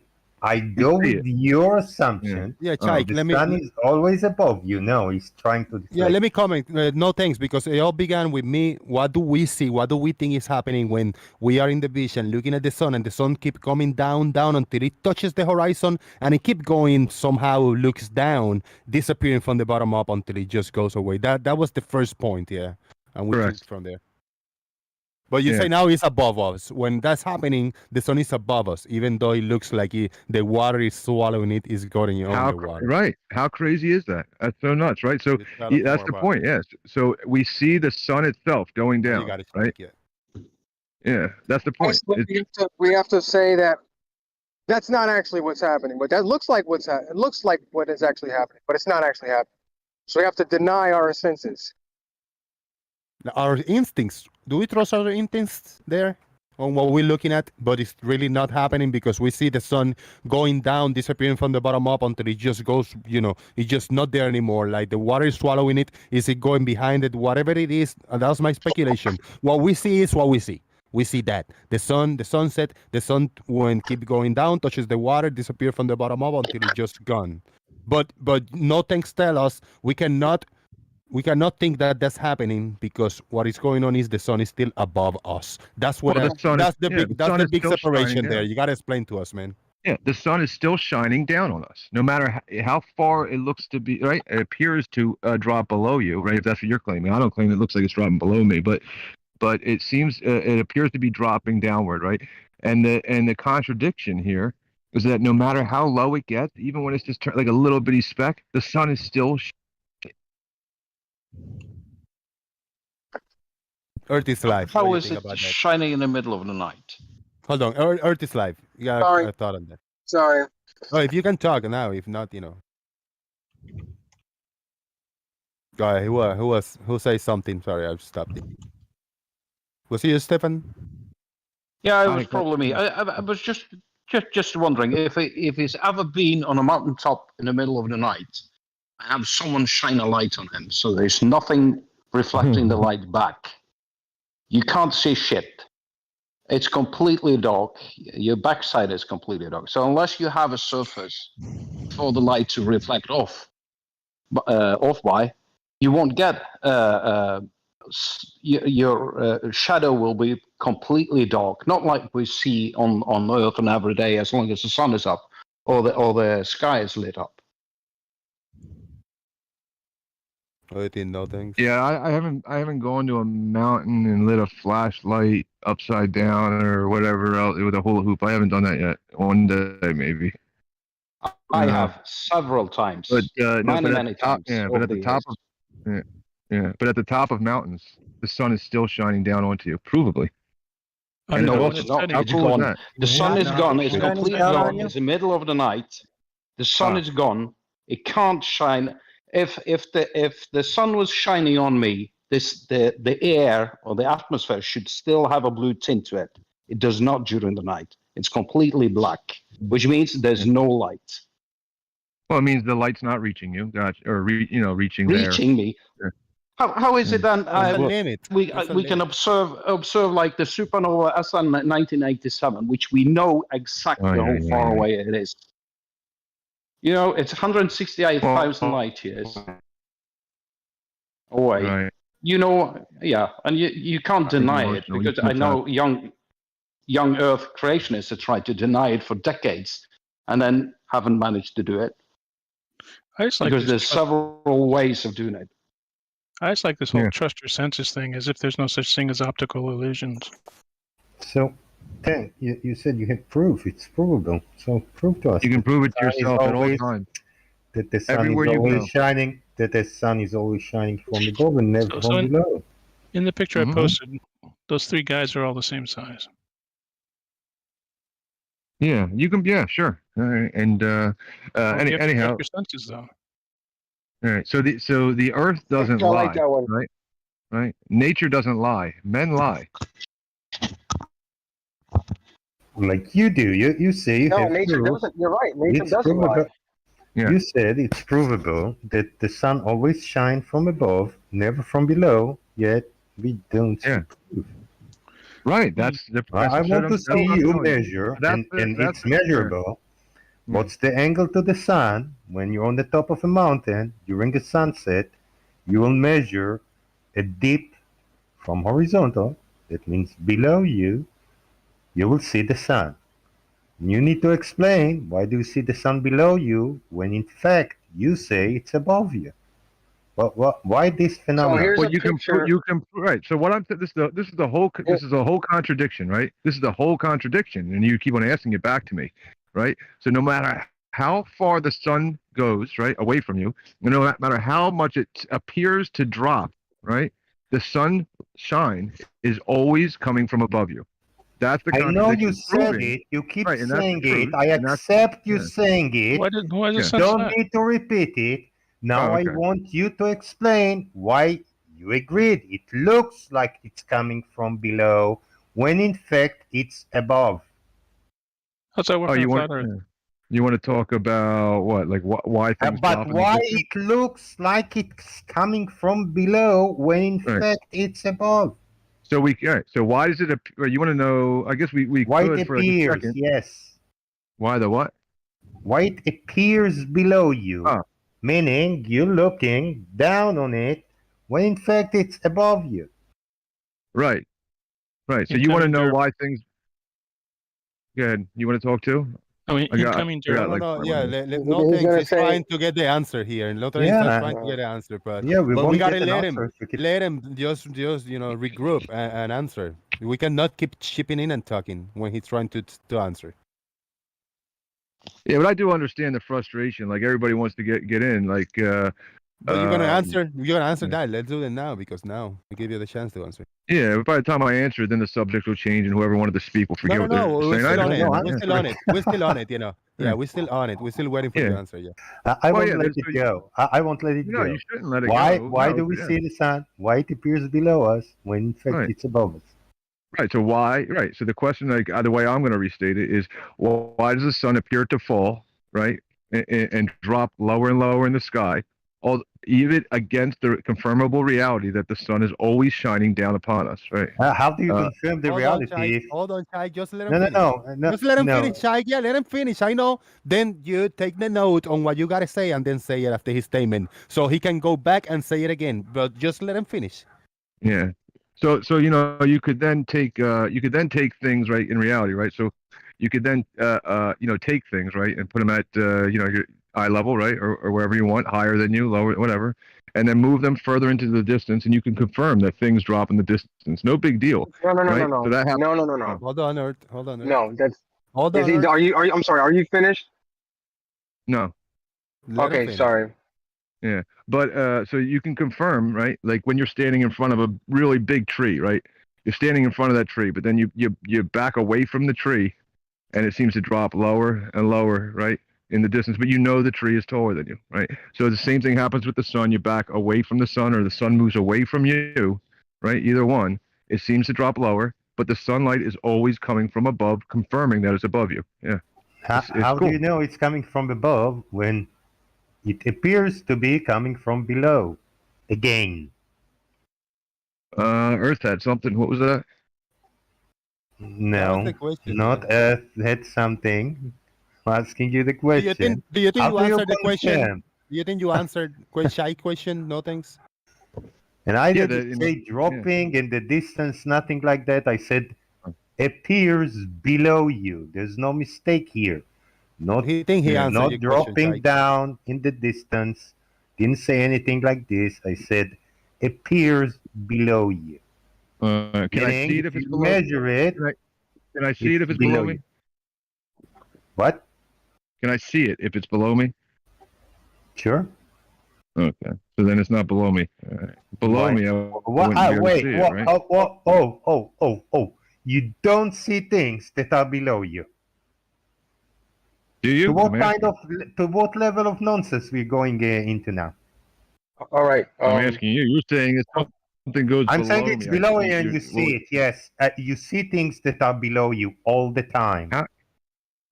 My ashtray, my laptop, my mouse, my phone, my table, my shoes, my floor, everything is below me. A lot of shit. Okay.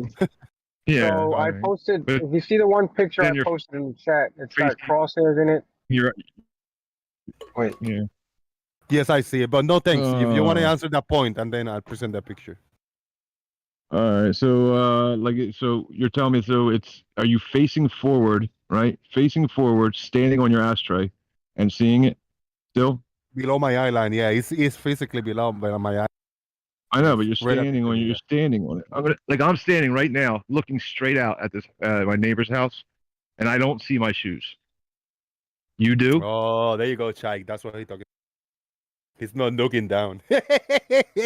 Oh, he doesn't see anything down. below his half bottom vision. All right. So if I turn my head downward, yeah, sure. If I face down, I mean, I can put my head between my legs and look behind me too. What is that? Is that what's below me then? I must is that what you're saying? Very narrow field of view. Hold on, guys. Let Ertis Live get in his question. I'm gonna present in the background a new video of Gary. He's gonna be in the background. Go ahead. No, Jose, you gotta. I want to make sure that the image is up. All right, the image is up. Yeah, it's the one with the. It's the one with the diopter app. Oh, okay. I thought it was this one the one I got up right now. So let me know. Okay. So no tanks. Let me know when you can see this image. Yeah, I got it up. Yeah. I've probably seen it before, and things get warped as they go through the atmosphere. Yeah. So do you see the crosshairs, and you see on both sides it says 0? I've seen it before. You see that? You're now, very proud of it. you see that one now? Or nothing? You're still watching my Yeah. screen share? You see it, right? All right, The I'm zero seeing in the now. left, All right. zero in the right. There's a little crosshair. Okay, so that means that Beautiful picture. the phone is level. Yeah, it's level. And this is So everything in my eye line is level, right? Hold on. Now that little orange dot in the center, that's the sun dropping below eye level. The crosshair, yeah. Right. Yeah, this- Shout out to hold on. Shout out to this is from Jesse. All right, so this is a little app, no thanks, a little app that you put your phone if you want to see if something is in your eye line level, right, right there. Then you use this, and that horizontal line it represents your eyesight right there. So that's it. Right. That's so it's horizontal, it's nice, but what you got in the background, then you got the sun below it. What's going on there? It's below. Oh, below your eye line. Okay. So why can you see things below level? Yeah, something like the sun, which is supposed to be thousands and thousands of miles above us. Provably so by the light that it casts, right?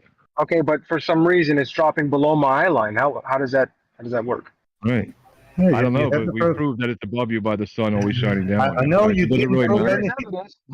But hold on. But here is evidence of it dropping below me. So that would mean it would have to be at a lower elevation than my eyes. That's your assumption, yeah. But it's provably not because the sun is always shining down. But it's here. Here it's being look. Crosshairs. You see both sides say 0, right? The one on the right is the up and down. So when it's at 0, that means it's perfectly level. If you we say go up so, or down, then those numbers. If we go up or down, those numbers change. Yeah, that's legit. Yeah, the app is legit. Yes. So that would mean the sun would have to be. The sun would have to be below where my eyes are, the elevation of my eyes. Are you sure you didn't manipulate this? Are you sure you didn't Photoshop this here, Vivo? Maybe you Photoshop it here. No, this is just reaching the limitations of your field of view. It's just compressing into your vanishing. Very simple. It's below your eyes. No, it's not below the eye at all. It's within the. It's passing the limitations of your field of view. You go higher and you see it further. Go higher and you see it further. So when you increase the limitations, you increase the limitations by increased elevation. So your horizon is further out when you go up higher. The sun will stay up above that a little longer. It's just a limitation. It's a literal limitation optically of your field of view. So a limitation. So limited view makes things drop down. Well, see your little things that you're moving in the crosshair there? What little things? What do you mean? That's right underneath the sun one. You got little blocks or something on the table. Yeah, that's telling which direction you're looking. Yeah, but you notice if you got that level thing at the top of the blocks, it's still at the top of the blocks when you move them away. What are you talking about, man? I don't know what you're talking about. Your little blocks there, right? You got little blocks on the table, and you're moving them away. You got crosshairs and a horizontal line across the screen. Hold on, guys. Hold on, guys. Earth is live. Earth is live. No, I'm talking about his picture right now and his sunset and all that stuff. And that's what I'm saying. Earth is live, and Gary, have a word here. No, I'm making a point, but you got to look at the picture so I can make the point. Picture he's talking about. Hold on, we were talking about a different picture though. So now you want to. You were talking about the sun, but this is going to show why the vanishing zone is a thing. So if you're looking at the picture on the table, you can notice that those blocks, as they go away, the top of those blocks do not deviate from that line. You see that? No, they stay under it, don't they? They stay right even with the line, right? They stay right even with the line, right? Exactly. They're compressing into that space, aren't they? Yeah, and they're not going down below that line, are they? Put one of those blocks on top of the other blocks, and are the blocks all the same size? Yes, all the blocks are the same size, yes. And you'll walk the top one compressed it equally with that bottom one if they're the same size. Yes, because they're slipping into the vanishing zone. That's a very real limitation of angles. It's that simple. Gary, but the thing is, the sun is the same thing. Are you going to cut me off every time I try and speak? I might. Let's hope not. No, let's hope not, Gary. Yeah, listen, the top of those blocks do not deviate from that line. No, I know. So that means that if you have something on top of that, if you put another block on top of that, that line will remain in the center of both of those blocks for as Yes, far and the as top you, and the for as top far as you and the put it. top block will compress equally with the bottom block because they're the same size and Yes, the eye but the level is top, right at the midpoint. yes, the top They'll block both will do it. never drop below, and the bottom one will never go above. Well, we have Bob and Wolfie and Red even recently acknowledged that sun does definitely shrink when it nears the horizon. Why? Because it's going towards that No, we're vanishing not zone. talking about. We're No, it's talking not. about the sun dropping below that. It doesn't center drop line. below. It simply goes bottom first, like But everything does. I just showed you a demonstration of it dropping below that center line. What's dropping? No, it's not dropping. It's becoming unresolvable bottom first because of the limitations of your field of view. Picture. You're closer to the ground, and the ground angle is going to dominate the whole bottom half. Nothing can go past that. So when the sun is way further away, it's angling down at a steady rate because that's what perspective does. Just like the street lights when they go away, it's angling down. It has no choice but to become unresolvable bottom first, just like everything else. Gary, The bottom will compress to the point where it vanishes. Hold on. Those Open your eyes, Gary, blocks are and not listen. angling down, though, are they? Hold on. Gary, those blocks are not angling down. They're angling up, but the bottom is squishing upwards towards that line, isn't it? Yeah, but it's not going down, is it? It's not going down. No, the table is slanting up because that's perspective, right? But the block itself, the horizontal line is staying even with the top, but that bottom is squishing into it. Gary, shut up and But look at the the picture problem of is, this. Gary, the block would have to drop below that line. The sun, the other example I showed you. I'm not done. I'm not done. Oh my God! You just don't have a long enough table. I showed you in the other picture. The sun is clearly below that line. No, it's just it's passing through the vanishing zone. It's that simple. There's just an optical limit. Angles matter. What you can see is limited by your angles. And the vanishing zone is where your ground is foreshortened to the point where it just appears as a line across your field of view. That's why it's zooming. It becomes unresolvable bottom first. The bottom of the sun is the closest thing to the surface, so therefore the bottom of the sun will be the first thing to become unresolvable.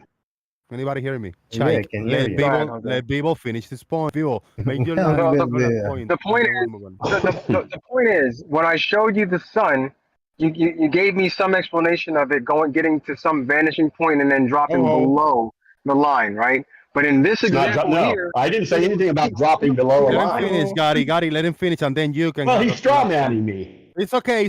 Just wait for it. No, it's not okay because then I forget because he rambles on. I forget all about it, and then everybody says, "Oh, Gary says it's disappeared." It was less than 30 seconds. It was less than 30 seconds. Let's give him a minute. Okay. Let's give everybody a minute. I'm gonna go outside and argue.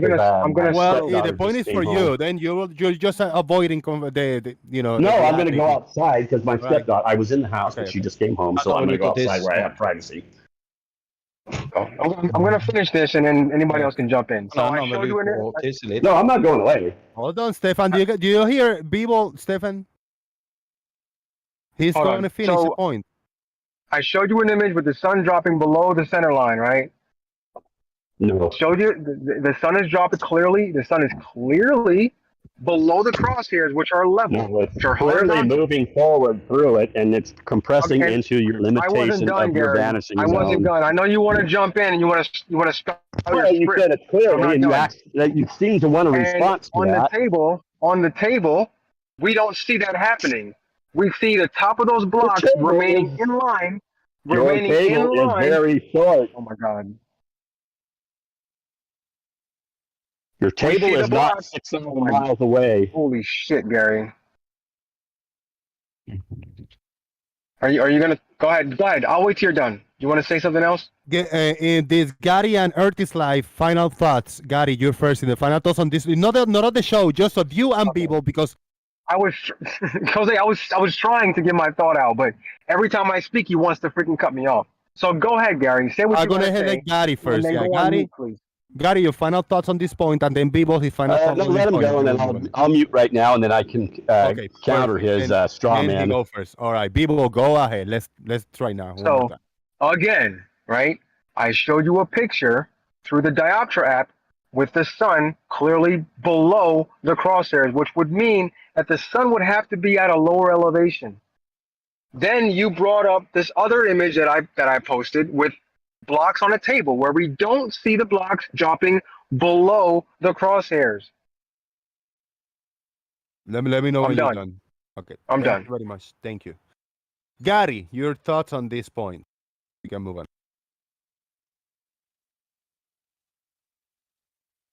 Oh, Gary. Oh. I think Gary's He'll just ignoring the repeat the picture same of the thing he sun. said before. All right. Jose, can you please zoom in to the picture? Where? Yeah, in the middle of the sun, because I don't think Gary actually saw that. I don't even know if it. He can imagine what it is. Well, He says he apparently cannot the see, sun. that doesn't drop below, but I don't think he saw it. Yeah, the sun tells you guys a lot about the ground that you're standing on. It's strange. So back to you, Tank. Why does the sun appear to be below when in fact it's always above? Well, can we admit that the sun appears to be below when in fact Yes. Why would the I sun is always admit that? above? That's not what it looks like at all. It I'm is sorry, I below. thought I was unmuted. No. Go ahead, Gary. I had been responding, but I was Sorry, man. muted. Yeah, you were muted. Yeah, go ahead. Okay. I know he likes to say it's clearly going below, but it's not going below, and it's not clearly at all. It's clearly to him because that's what he believes. But the sun is, to me, it's clearly moving forward and away, and it's simply got a limit at the vanishing zone, which is the bottom half of your view, where it foreshortens in the distance and creates the horizon, the optical limit over the surface. Nothing above that can be seen past that point, bottom first, because the bottom of everything is the first thing that touches that point.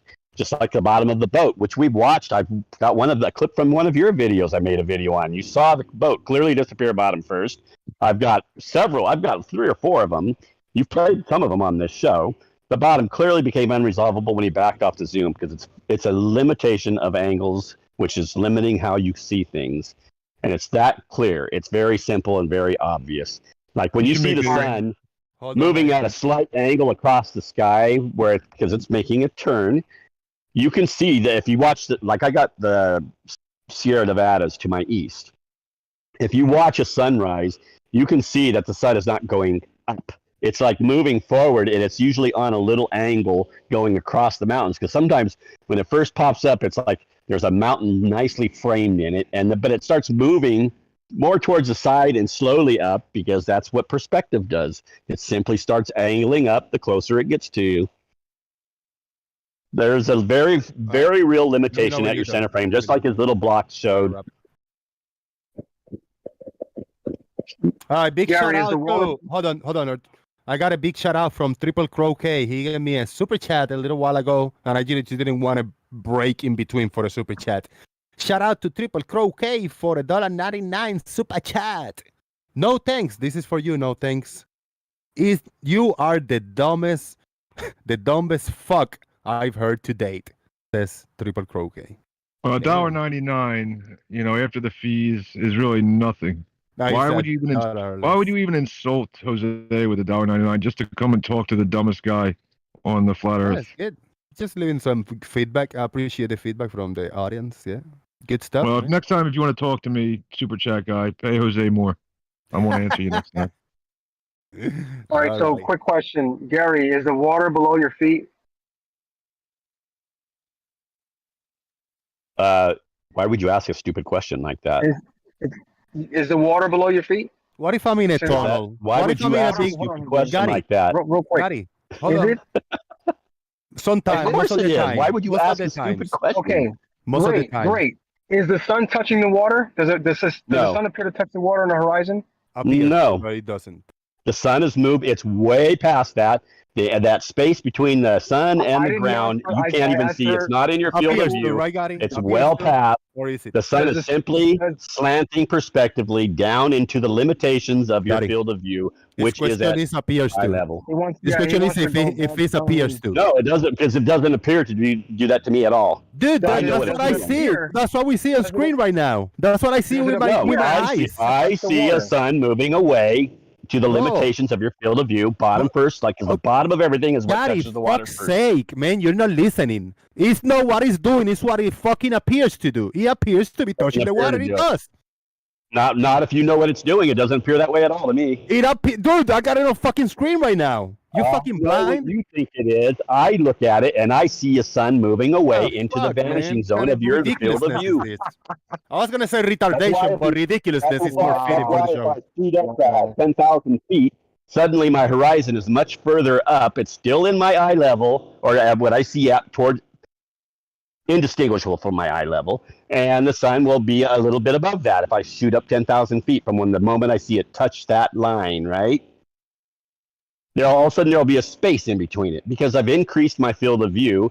I increased the distance because of my elevation to that point, which means the sun is going to move higher in the sky, and I've changed the limitation of my field of view, and the sun is still slanting on a nice straight line. Yeah, it's all perspective. Any way you can, other than what it looks like. It's simple perspective. The sun is well beyond that vanishing Gary, zone, when's the last time you actually? Hold on, Gary. When's the last time you actually went to the beach and watched an actual sunset? I've been many times. Over the water. I've been many times. I live close by Monterey. I go stay there once in a while. And you deny reality, guys. And you had a camera. And you zoomed in on the sun as it dropped. No, I didn't. I didn't have a camera because I don't even need to. I already know what it does. Okay. I've seen people that had filters on, but they weren't zoomed in, right? And it looked like the sun was touching, and then they zoomed in. All of a sudden, you see a space between the bottom of the sun and the ground, right? Because you've changed your increased your focal length, decreased your field of view, and you magnified that image and that little space, right? Now you got all your pixel space. So now you can see that little space between. But the sun is literally... It's halfway down. Can you zoom that back up? No, because it's past, and not lets you go higher. Because you're past the limitations of your field of view, which is based on your elevation over the surface. I just want to... You want a higher vanishing zone, just like your little blocks. You keep moving them. If you get a longer cable, you keep moving them. They squish to the point where you can't see them anymore. Yeah, but they don't go below, do they? No, but if you had one, put a block on top of one of those blocks, and you had a long enough cable, that block on top of it would also squish into that line, and you wouldn't see either. But it wouldn't go below, would it? No, it wouldn't go below. That's my point. That's my point. Yeah, that's the entire point. But the sun does go below. It would become unresolvable, and it would be bottom first because the bottom is the closest thing to that line. Yeah, but the sun does go below. I've already showed. I've got rubber band videos that show how the angles work. Of course, you guys make fun of it. It's simply angles. All rubber bands were as angles. Everybody has a bit of it because that's all they can do. Classic. Those are classic. Yeah, they're rubber. They're just angles. What, you got a problem with angles? That's all they were. They were just angles that equally spaced nails, so I could quickly change the rubber bands to make new angles. That's all it was. Very simple. I just want to comment say that Gary has no idea what field of view is.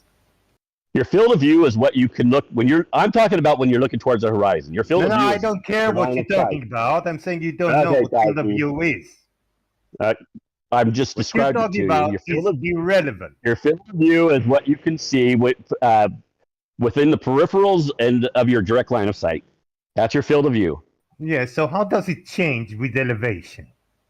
Huh? Because all of a sudden, if I go up, now I know you suddenly can see more in every direction because you gotta let him answer. If you ask, the next guy, Chikey doesn't want to hear the answer. So if you ask, you gotta let him talk, Chike. Okay, can I answer it? Only if you answer it and not dance around. I was answering it. You are not. If you want the answer you want, but that's not the answer that's correct. I'm not going to give a wrong answer, Chikey. No, stick to a definition of field of view. Okay, we're going to pretend my line of sight is 90 degrees from my perpendicular. That's what we're going to assume. I'm looking towards the horizon, right? So obviously, if I go up, will I see more detail at the surface for further? I didn't ask if you see more details. I asked, how does it change your field of view, Gary? Because I have a different angle over the surface. I don't care about the surface. I'm talking about the field of view. Yes, it changed how you see your field of view because all of a sudden your horizon is much further when you go up. I don't care about and the horizon and that's in your field of view, isn't it, Chikey? I don't Isn't care the horizon in your field of view when you're looking 90 degrees from your perpendicular? I'm talking about Chikey. your definition of field of view, Gary. Oh. Yeah, your field of view changes when you move. When your eyes move, your vision, and I'm talking about 90 degrees from your perpendicular. We're keeping it up and looking towards the horizon because that's basically what we're talking about. Is the horizon. I'm sure camera manufacturers will need to factor this into their cameras now. That the field of view changes. Yes, they do. They need to know their elevation now to know the field of view, Gary. Checky. If I'm on the road and I'm standing there, I can see a certain amount of center lines, right? Gary. I don't care about So if I go higher, can I see more center lines? Individual ones? I don't fucking care about your nonsense, Gary. I'm talking about why? Because I changed my field of view by elevating over the surface, which moves my horizon at a further point in the distance. Your field of view doesn't change because you look at the ground and you like. Why do you think that?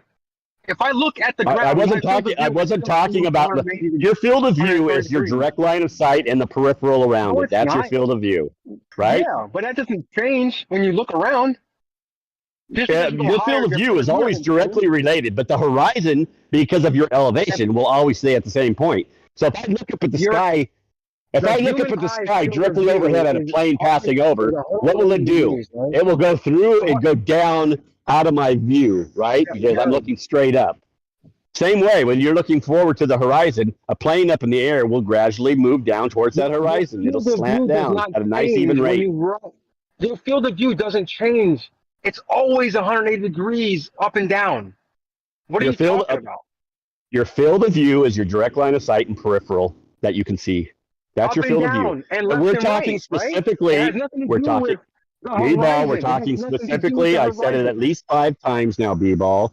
We're talking about the horizon and how things become unresolvable there. So your direct line of sight, 90 degrees from perpendicular, is what we're talking about, and that your vanishing zone is at the center of that every time. That's not field of view. So you go up, you're going to change that. You're going to change how your field of view is by going up, keeping your eyes 90 degrees from your perpendicular, and your field of view will suddenly change because the horizon will move off further into the distance.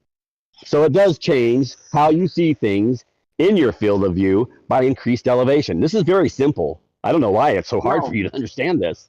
All right, stop talking for a second. Gary, what's the field of view of a human eye? Of a human being? Be right back in a minute. Remember that? I'm sorry. Yeah, I said it's line of sight and whatever your peripheral is related to that line of sight. It's how much you can see left to right and up and down without looking left to right. Yeah, that's what I said. Isn't that what I just said? Okay, yes, but why do you think that changes? Why do you think that changes? No, I didn't say you're totally misreading this because you're not understanding. When I'm talking about 90 degrees from perpendicular, I'm looking towards the horizon, aren't I? Hold on. If I put a 2x4 right underneath my nose, does that mean my field of view changes? Well, it'll block things right in front of you that are right below you. See the 2x4, that you won't see with your peripheral, won't it? Won't it change that? I can still see the 2x4, right? But you won't see anything on the ground for a certain angle up ahead because it blocks that, right? I can still see the 2x4, right? It did change how you see things in your field of view. Gary, The point is, when you go up, you change your angle to the ground. So if I'm standing on the ground, I draw a 45-degree angle to the ground from my eyeballs. It's what, 6 feet? If I'm about 6 feet, it's 6 feet in front of me, right? Right? Right. No one wants to answer?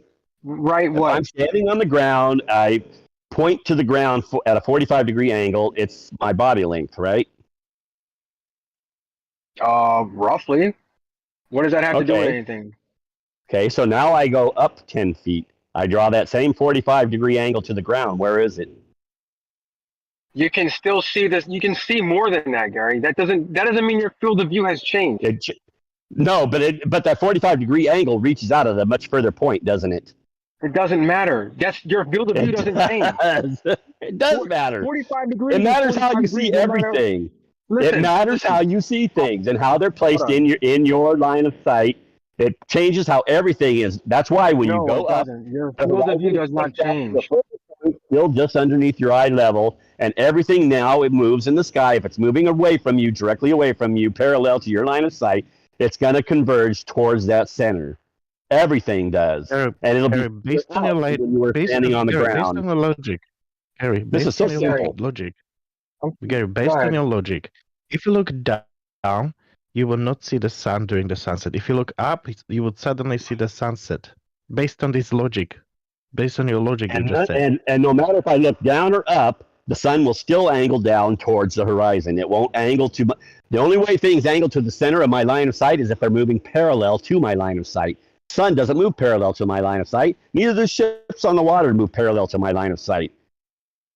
So that's what we live on the earth. Things move away from us and usually parallel to our line of sight if we're looking towards the horizon.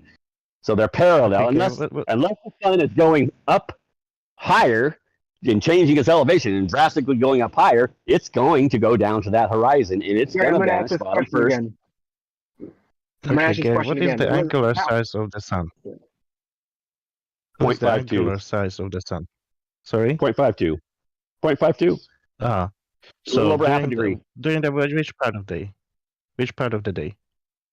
When it's within directly overhead, or well, of course it doesn't come directly overhead to me. When it's what is the angular size due of north the sun and due south during from the me, and it's its highest point, and to about 45-degree angle on each side. After that, it actually starts to squish. Ask Wolfie and Bob; they know. What is the angular size during the sunset? How come it doesn't squish in my video? It does squish it if you measured it and put one into Jose's thing. Get a solar filter, leave your zoom on the same level, and measure it. We've done it on Jose's show with this video. How much? I need the number. Reg just did that recently. Wolfie even says it compresses vertically. Of course, he has an excuse for it. What did he say? What did he say? He does say it compresses vertically, which is a change of angular size. Why? Because it's going into that vanishing zone where the angles are very narrow. Why does Wolfie and Bob say it compresses? What are their explanations? Oh, because they say it's refraction. Yeah. Okay. It's not compression. Why wouldn't it be? Why would it not be refraction? Why couldn't it be compression? So we know the angles are very compressed there, right? But the thing is, we don't observe the space you see something in really gets small, right? The only time you see that is when there's like heavy refraction. This compression. No. That doesn't happen in my video. I don't see that compression in my video. Have you put it in the thing and measured it vertically? No, I haven't measured it. But okay, then you don't know. You haven't put it in anything and measured it. But your statement is the fact that it does that. If it's going away, as you say, from noon when it's right above me to when it's just about to go over the horizon, don't you think it will be a lot smaller? No, because it's already. Have you ever looked at it through a filter? Just look through the filter at it. It's very small. Yes, I have. How much change? When things are already small and far away, how much change are you going to notice? How about you go and watch Red's Rhetoric's recent video, because he filmed it all day. Red just said it in his recent video. He just said it does change. He filmed it all day. He didn't. Yes, no, he did say it. Listen to his video. In fact, I saved the clip, and I might make a video on it with him and Bob and Wolfie all saying the same thing. How much? But it doesn't. Listen, he didn't say. He just said insignificant is what he said. He said insignificant, but he didn't say it didn't shrink. I don't think anybody disagrees with that, though. No, you guys have always said it doesn't change. Now all of a sudden you guys are changing your tune. But Gary, the thing you're forgetting is that it needs to change significantly. Why would it change significantly? It's very small and it's far away. It would have to change because if it's right above me, now it's all the way at the horizon. Right above you is still small and far away. And it does squish. Once your angles foreshorten towards the distance, because anything that's not direct line of sight to a surface is a foreshortened angle. Direct line of sight is the only one that's not foreshortened, right? You asked us to measure it, right? But I guarantee you'll never try and measure it. Well, I've got people like Wolfie that I can already show has done it. We've done it right yourself. You guys did it right with Wolfie's video. But you'll never do it yourself to confirm that it actually does. You guys did it for me. Why should I do it? You guys did it right on the show. Okay. Because it changed All right, slightly guys, we gotta because of start. refraction. We gotta start moving. Hold on, It's not hold on. refraction, it's compression. Because it changed slightly because of refraction. It's You think compression. that is analogous to it moving away? It's compression. The angles are compressing towards the center of your line of sight. We're talking about the horizon here. Gary? How would you test that? I've got videos that show how compression works when the angles foreshorten. It's very simple. They're equal squares. It's one of my most recent videos. Equal squares. I just tilt the paper down and film it at an angle, and that top square doesn't look so square anymore. In fact, you can tilt the paper enough where that top square will disappear. You can't see it. Hold on. Okay, so remember those blocks? Remember those blocks on the table? How they go up towards the line? The sun's not doing that. It slants up. It slants up. Doing that though. Now, when does the sun slant up? The sun is above that, dude. It's doing the same thing. It's going to reach that zone and compress bottom first into it. When does the sun slant up? It has no choice. Gary? That's how optics work. That's how angles work. It has to disappear. It bottom first. The bottom is the first angle to reach that limit, and so it's going to disappear bottom first. Remember those blocks or become unresolvable. Remember those blocks got smaller. Well, it is. It's already compressing before it even gets there, so we know that. Gary, remember those blocks got smaller as we moved them away. Remember that? They got a hell of a lot smaller. Yeah, they were squishing, weren't they? They were compressing. Yeah. May I have into that visual space. Because the visual space, the further you go away, that visual space becomes smaller and smaller. Because the angles are more smaller, Gary. Smaller. They're almost half the size. Can I? Okay, they appeared smaller. Gary, listen. They appeared smaller. One of you guys will come back later. Gary thinks the blocks really got smaller. They appear smaller. Wait, look. They appear smaller from all sides. They don't just squish from the top. They also squish from the side. The top, they were squishing from the bottom into that line, and just like if you put a block on top of it, it would squish the bottom into that line too. Bottom first. They got smaller. Right, left, top, and bottom. It's not equal. Why this equal? Exactly. That's why I made all those videos with rubber bands. I show you how the angles are not equal. Exactly equal. No, thank you.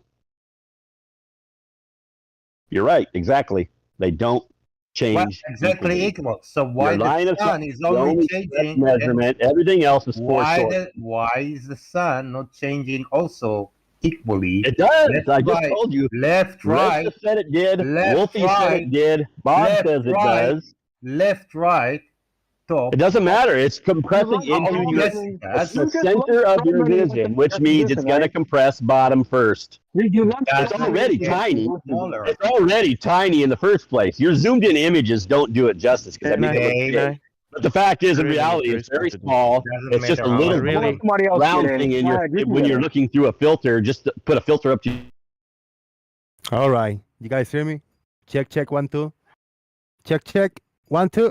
Yeah, just to let you know that the show is still going over. The show is still going, but I needed to stop for a minute. I needed to take a breather.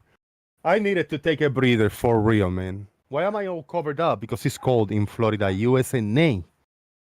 It's been like 50, 55 degrees. Big shout out to everybody. Thank you for being here, for coming in. We're going to let the festivities run a little bit longer. I'm going to let it be a shit show. But we had a PayPal that I gotta appreciate very, very, very much. It was Martin, big $20, which helped me incredibly. So if anybody got $5, $10, $20 to hit me up, I could really use your support, guys. Martin, say, may your wealth stay out of the vanishing zone. I will allow my health to stay out of the vanishing zone. My wealth. Thank you very much. Martin! Do we got one more? That's it. And Sean Smith earlier. Yep. Very, very big supporter of the channel. I'm gonna go back. I'm gonna go back to the room and see if they realize that I left and everything calmed down for a second. All right, let's see what's up. We're gonna go. You're gonna hear them first, and then I'll be there.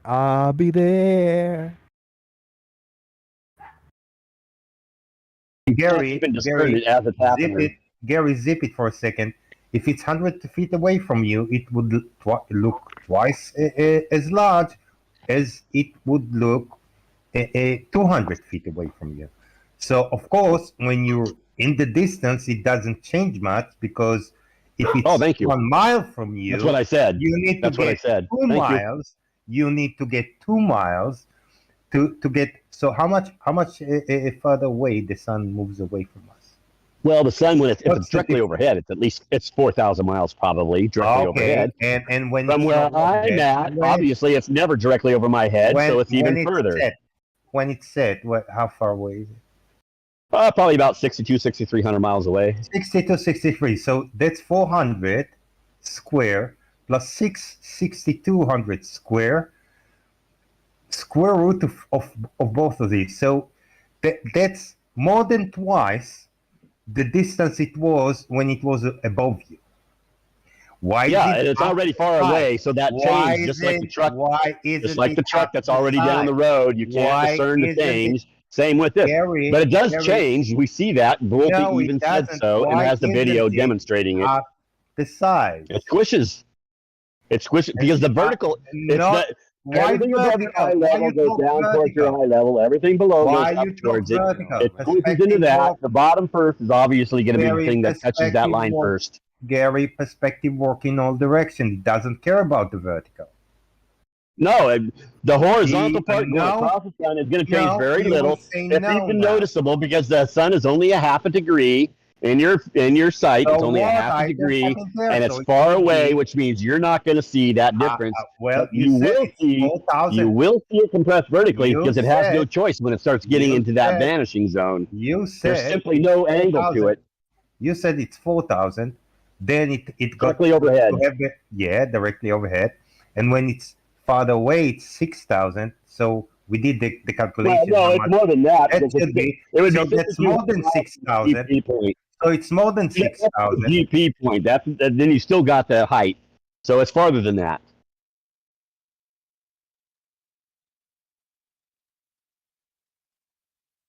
$6,200 miles, 6,300 miles is to the GP point on Earth. It's not to the sun. And the sun above that GP point is about 4,000 miles high, in my opinion. When it's kind of like the radius. When it's farther away from you, it's about 7,000 miles away, divided by 4,000. It should be 1.8 smaller than it was when it was above head. No, Yet it is. Oh, why not? How come? What size is your sun, Chaiki? What size is your sun, Chaiki? What size is your sun, Chaiki? I don't care what size it is. It does matter. I don't care. Things small don't change noticeably, but they do compress into the vanishing zone. As we see, it does shrink. It shrinks. It shrinks as it enters into the gets closer to the vanishing zone. The angles compress it. It shrinks.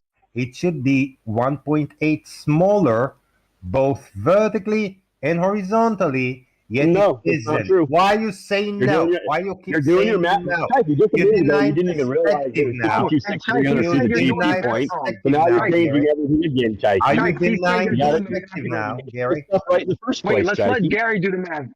Do the math. He said you're doing the math wrong, Chaiki. Go ahead, do the math, Gary. I don't have to do the math. I know it's not going to shrink much. You don't have to do it. I do it. No, I don't. You don't have to do it. Well, you've done it right here on the show and showed that it shrank, and you guys say it hasn't, but it does. According to Wolfie and according to Bob, I've got them both. I've got clips from both of them saying so, and I've got a clip from Red saying the same thing. It shrinks. Can you post Bob's video, please? Because I'd like to see that. Yeah, I'll put it. You're mentioning a lot. I'll put it in here. I'll put it in Daily Nonsense. Yep, let's see it. And I'll put Red's too, where you can see Red. Red will say he had Red's using his tracker tracking the sun, and he said, "I'll have to make some adjustments during the day," which means his tracker couldn't track it correctly, and so he was going to have to adjust it. And then he said it didn't change significantly, which you wouldn't expect a lot of change, but it does change vertically, as Bob and Wolfie both say so. Yeah, go ahead and post of course, they explain it away and say refraction That it's got Yeah, nothing go to do ahead with and post. refraction. It's compression. Okay, stop. I have the same mount. I used to have the same mount. I know the mount is not precise because it's not EQ mount. That's why I had to do the changes. Okay, it's alt azimuth mount, and if you don't align it very precisely, then you have to do the changes. Well, even Bob here the other day said, "Oh, Gary just thinks he's smart because he knows what the king's rule adjustment is." Hot mic, baby, hot mic. Gary. Nice and that, isn't it? No, I'm asking Gary to post those videos, please. All three of them. I will. I'll do it. I'll do it afterwards. Oh, it's Stefan Mod. Hot mic, Stefan Mod. Ja, men det är det är. Han kan å snu på krona. Hot mic, Han är inte all världens men nu har han klart att sätta. I'm gonna Do you mute him for now. understand? Do you understand what he said? You gotta mute him, man. No, Jose, you gotta mute him. Yeah, I muted him for now. Yeah, it's good. Oh God, this. You know, I'm so bored of these arguments. You know, like the horizon. Like, oh God, like why do we even How you bother? see things matters, and that's why you don't like it. No, because Yeah. I'm on more definitive things than trying to argue with you, Gary. Can you show me? Can you show me a demonstration with rubber bands that shows that my calculation was wrong? Show me it. My rubber band videos, I think, were quite nice. They demonstrated exactly what I wanted them to. They're simply angles. Why do you guys have a problem with angles? No, How they work, with how you see things that move away or when you move away. You gotta Simple put numbers angles. to things, Gary. That's the problem. You don't put numbers to shit. None of them had numbers, but it doesn't to even need numbers to demonstrate when what the you- angles actually change and how you see When you things. put numbers very to it, simple. numbers don't lie, Gary. Numbers I don't thought lie. by putting simple rubber bands in there, the dummies would understand it, but evidently you're dumber than I No, thought. I need numbers, please. I need numbers. Well, you can put the numbers. You can do it yourself. You could. I made another one without the. I didn't use the rubber bands. I just drew out the same thing. I got it on a video. It's one of my more recent ones too. You guys didn't say one word about that one. If you're gonna make angles, you gotta put numbers in those angles, Gary. Like, you know, 40 numbers? degrees, You can do it 30 yourself degrees, and measure how the 10 angles degrees. change. And Those are the I put numbers we need. sections on the building so you would see how each section didn't change equally with moving away from them. That's And then we why do- you guys don't understand why perspective does what it does. Angles, Yes, you they You can think show that every section of that building No, should you shrink didn't show. equally as you move away. They don't. Gary, do you They realize do. as soon as No, Gary, they you don't realize because of the as soon as you foreshortening put- effect. Yes, they do. Gary, No, they hold on. don't. Gary, do you realize as soon as you put the height of the sun in there, then we have something to work with. Now we can test your claims when you say, "Oh, the sun is 4,000 miles away." Okay, great. So at 4,000 miles away, if it should be at a specific angle. If it's 4,000 miles high and 4,000 How miles do you away, measure it your should be angle, right? 45 How are you degrees, going to right? measure your And angle? if Tell it's me how you're 30 going to do it. if it's- How are you going to measure that angle? Because we know how angles work, Gary. Tell me how are you going to measure that angle? Tell me, because I know how you should do it, but you don't know. It's easy to measure angles, Gary. You measure the What angle are you to the going to sun, do? the horizon. So You you're going to measure take an it- elevation measurement to the sun from what to what? What are you going to compare it I mean, to? I wish to You can attend to measure here it if above he the knows. horizon. I We wish to did know it. if Me he and knows. Jose did it. Right, Yeah. Jose? Hey, we I'm did it asking- together. Yes. we did. did B-ball, I'm live. asking you right now. If the sun is up in the sky and I'm standing by the ocean, let's say I'm standing by the ocean, the sun's up in the sky, I take an angle to what? What are my angles going to? The horizon. Or your local Yes. level. You can use your local level. I'm going to take the angle of the sun to my horizon, aren't I? Which is only, what, 3 miles away? But on flat Earth, they all should be the same, right? No. You're taking, it's an optical Why not? limit. It's your horizon. You're not looking at the GP point. The only way your trigonometry works for things is if you can physically see the top and the bottom and the sides, and you know the distance to the to it. That's the only way your trigonometry actually works. Otherwise, you got to find a way to make it work with your field of view. Your field of view has a limit. Gary, what does a field of view have to do with measuring an angle to the sun and the horizon? Okay, if the sun is the sun directly overhead on your horizon? Really? Is it? What did you say? Is the sun directly overhead at your horizon? What?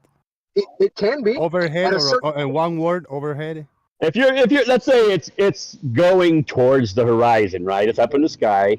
Is the sun directly overhead at your horizon? The horizon you can see. Listen, this is what me and Jose did, right? No. Answer the question, B-Ball. This is important. This is why you guys screw up. That's why your elevation angles don't work.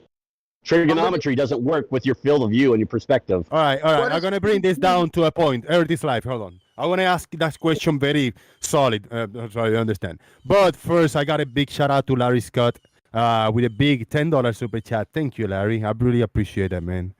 Larry says, when observing the sun in geodetic surveying, we only observe left or right edge, and the angular diameter is constant based on experience and Ordnance Survey UK.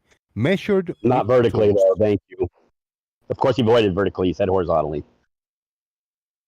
When they observe in geodetic surveying, Gary, I'm going to repeat that part. In geodetic surveying, they only observe left or right edge, and the angular diameter is constant. Yeah, but the vertical one isn't.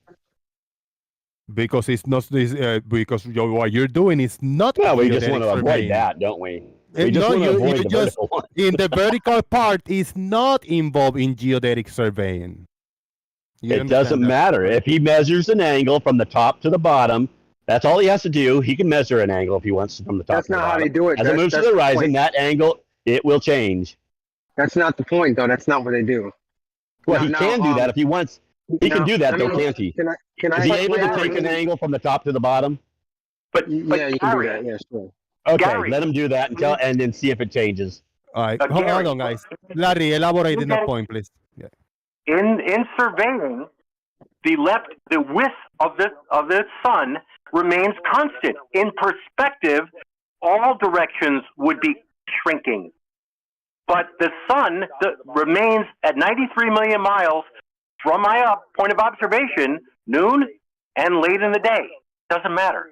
It's always the same angular diameter. When you get within those last 3 or 4 degrees the same on the horizon, vertically. It's shrinking vertically, but that's not perspective. Okay, thank you. You made a point. I wasn't finished because perspective would shrink it left and right at the same rate.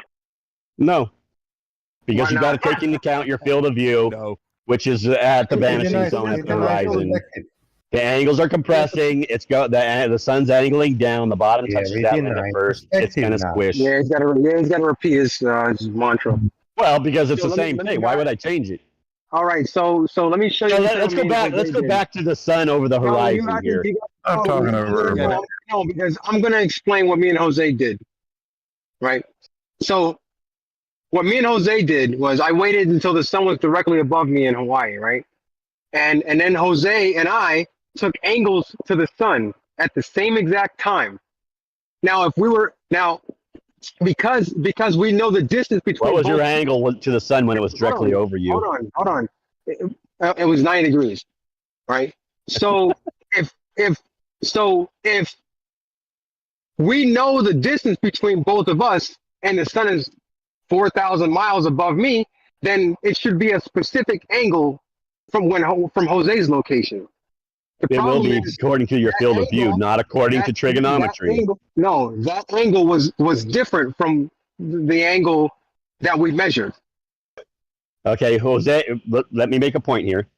When Jose was measuring it, where was he measuring it from? He was measuring an angle from the sun to his horizon, right? Yeah, he was using his diopter app. So was the sun directly overhead on his horizon? No, it was not. So what angle is he actually taking then? It's not a 90-degree angle from that sun isn't over his horizon. I'm going to answer you, Gotti.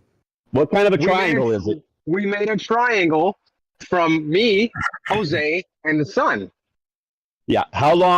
What is Jose's base of his triangle? What kind of a triangle is it?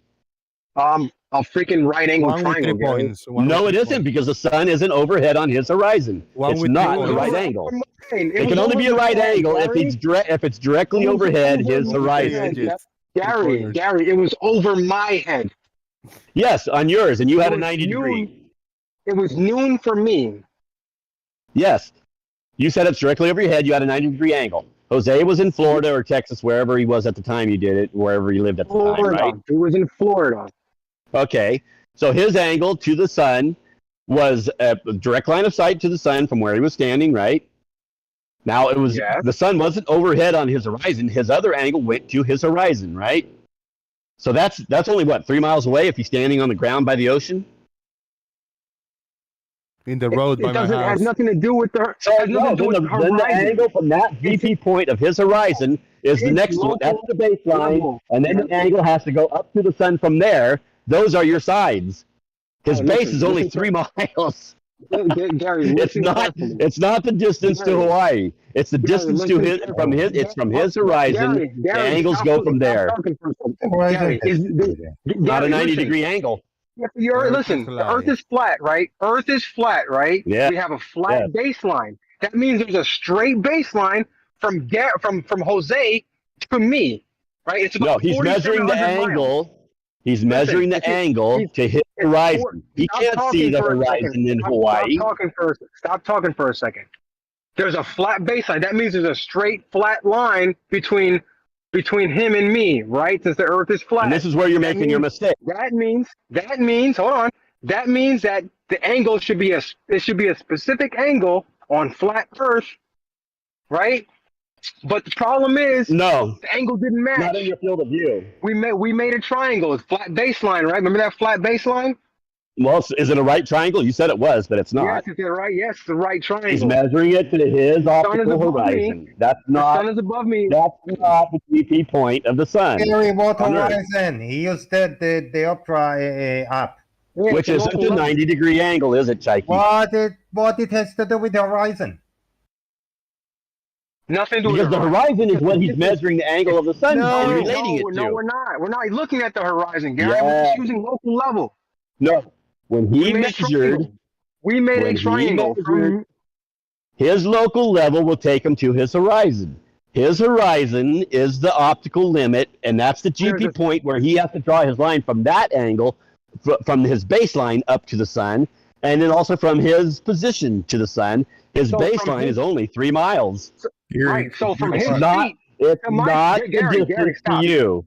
Gary, from his feet, live and then not a 90-degree angle. Got it. Because I gotta get out Got of it. here. Hold on. All right, Earth is live first and then blue. Go ahead. No interruption. All right. So from Jose's feet to my feet, there is according to you guys, there is a flat line. Is it not? I would think so on a flat Earth, right? That means there's a distance between both of us. We know that distance. I know there's a 90-degree angle at my location from me to the sun, and at his location it should be and the sun is 44,000 miles since Gary says. That means the sun should be at a specific angle from Jose's location. But guess what? That angle didn't match. That angle where he can see you. Hold on, I'm not done. I thought Evo wasn't done yet. That angle, that should have been a specific angle, right? But the problem is what he measured was about 20 degrees. Yes, because he can't see your GP point. He's measuring an angle to his horizon. His horizon is not where you're at. Not even close. That's not what we said, is it, Gary? His optical limit, his horizon is his horizon. It's his. That's where he's measuring an angle to where his horizon All right, is. I gotta go. Not where yours is, not your GP point, which means it's not a 90-degree angle, not even close. All right, good. Yeah. Thank you very much. Blue, you got any points on this? That's where everybody makes their mistakes. Getting close to the end now. Yep. Yeah, I want to thank Gary. I think he just proves that the Earth is not flat by everything he just said. If it is flat, then you don't need to see. Jose doesn't need to see B-Ball's feet, and B-Ball doesn't need to see Jose's feet. That's all flat. That's a flat baseline, Gary. Yes, it is a flat baseline, except for you're measuring it to his horizon, not to that. No, the yes, horizon. And your perspective, horizon, all elevation angles are based on perspective of your field of let him view. make his point, Gary. Let Blue make his point, please. He just started speaking. Gary, it doesn't work that way. If the baseline is truly horizontal, your horizon, my horizon, everybody's horizon would be the same. No. Change. Yes, sir. I'm sorry. No. That's what I'm happened. sorry. If the horizon was the same, I would happened. see B-Ball. It's not. Now you're talking about trigonometry, Gary. Can you tell me the No. Trigonometry doesn't work, and that's why I've always said the geometry of perspective is your imaginary curve, because it doesn't account for your field of view and perspective. It doesn't. It literally just calls it curvature and refraction when it doesn't work. There's no field of view involved in trigonometry, Gary.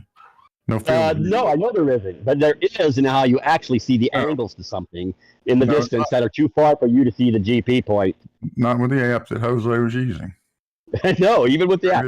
You're just simply taking a perspective. All elevation angles are perspective of your field of view. That's why if I shoot up 10,000 feet, I suddenly have a different angle to the sun. All you're going to do is talk over me. Go fuck yourself.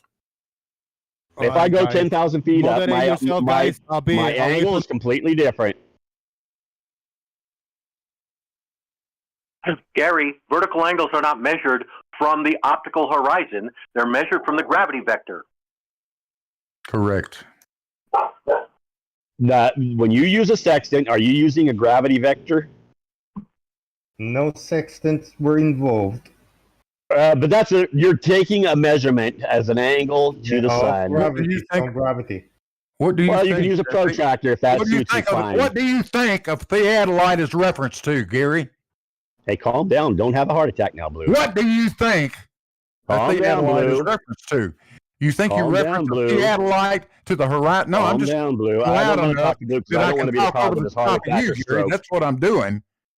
I don't want to be the cause of Blue's heart attack. I need you to be quiet for a minute. Let him talk to someone else. Let somebody else talk for a change. What do you think a theodolite is referenced to? I don't give one shit of what a theodolite is. Because you don't know jack shit. That's why you don't give a shit. No, I know that all angles to the sun are based on from you to the horizon. When you take a sextant, it's a measurement to the horizon. The horizon is it's local for you because you're close to the ground. You're taking an angle from that to that. So if the horizon is over there, the sun is at a 20-degree angle. That's my angle to my horizon. So my horizon is only 3 miles away, 3.5 maybe. So that would be my baseline, 3.5 miles. That's my baseline. And then from there, you take the angle up to the sun from there or to Polaris, and from where your position is, you take the angle up. Now measure those and count it and figure the math into it as if it's 4,000 miles above its GP point and 6,200 miles to where your line of sight disappears. All right, you've never done any of this, Gary, so let's ask somebody that. No, that's what I say. You can't use trigonometry on this to dictate what your angles would visually be because it doesn't work. Larry telling Gary it doesn't work in your model, so you guys have to say curve and refraction in order to justify why it's not the right angle. And Gary, that's why when using a marine sextant, only a marine sextant, and you use the horizon, you also then subtract for the dip angle because the horizon is below. Now, in all other applications, what about when you use a bubble sextant? Whether you use at a carpenter's level or a plumb bob and a protractor or a theodolite, you're coming off of gravity. And what if you use a bubble sextant? When you use a bubble sextant, you're not doing anything with your imaginary gravity. The app that Jose was using was referencing gravity, vertical, and the vertical angle came from 90 degrees to zenith. So he was still just measuring an angle to his horizon. From zenith and not horizon. well, it's still good. You're still going to get an angle, then you're just going to do the math a little bit different. Still going to be the same. Yeah, but it's not the horizon. It's not the horizon. You're counting the distance from the sun to what? Zenith. The sun to, or your zenith to the sun? Yeah. And then what do you do from there?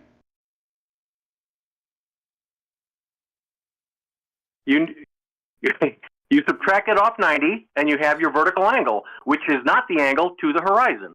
But it will match your angle to the horizon if you took it from the horizon, won't it? Nope. No. Because you have a dip angle. Yeah. No, it won't. No, that's what you guys have to do in order. That's why you can use a bubble sextant and you get the same angle no matter how high you go. Right, a bubble sextant is referencing zenith. No, the bubble angle is just taking up your vanishing zone to your personal horizon. It's just taking it up with you, and that's why. Because otherwise, if you don't take it, that's a made-up description. Otherwise, if you just use If you just use a regular sextant, it's not going to get the same as a bubble sextant if you go up to 10,000 Gary, feet. how the bubble sees the same when you horizon? How the bubble sees the horizon? Because you're lifting up your horizon to it, and you're taking the measurement of the sun to it. If you didn't Bubble do can't that, s- you would no, have a different no, angle when you went up. No, you don't.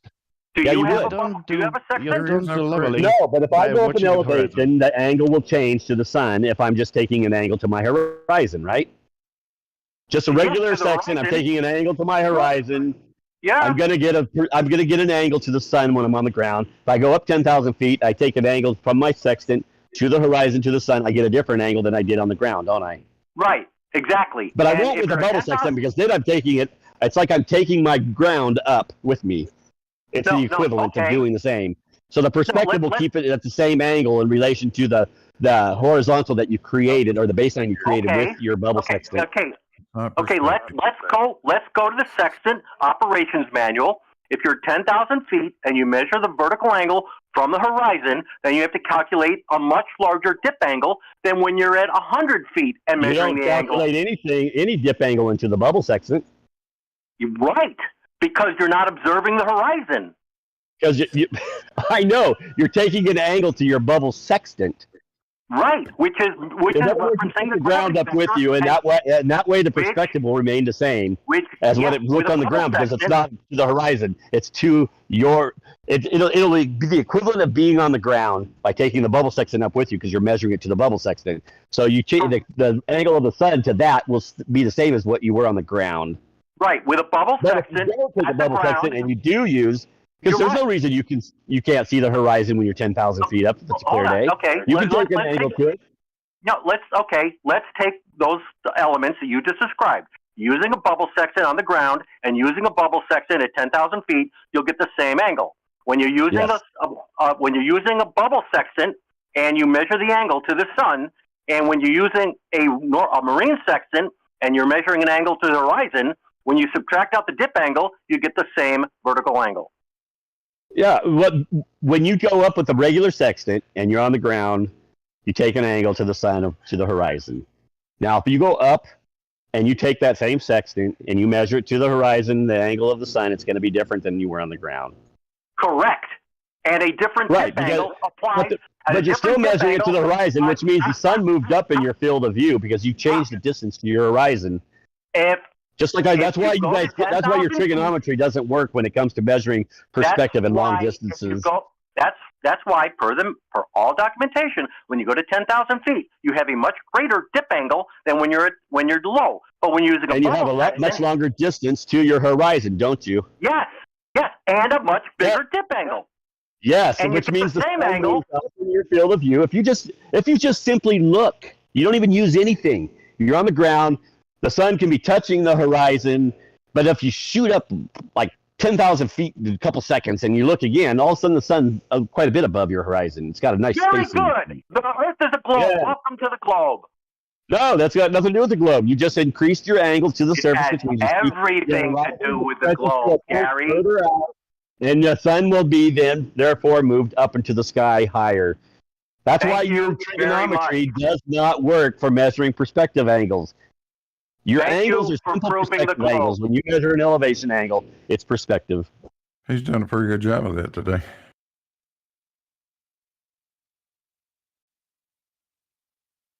He did a very good job denying about everything.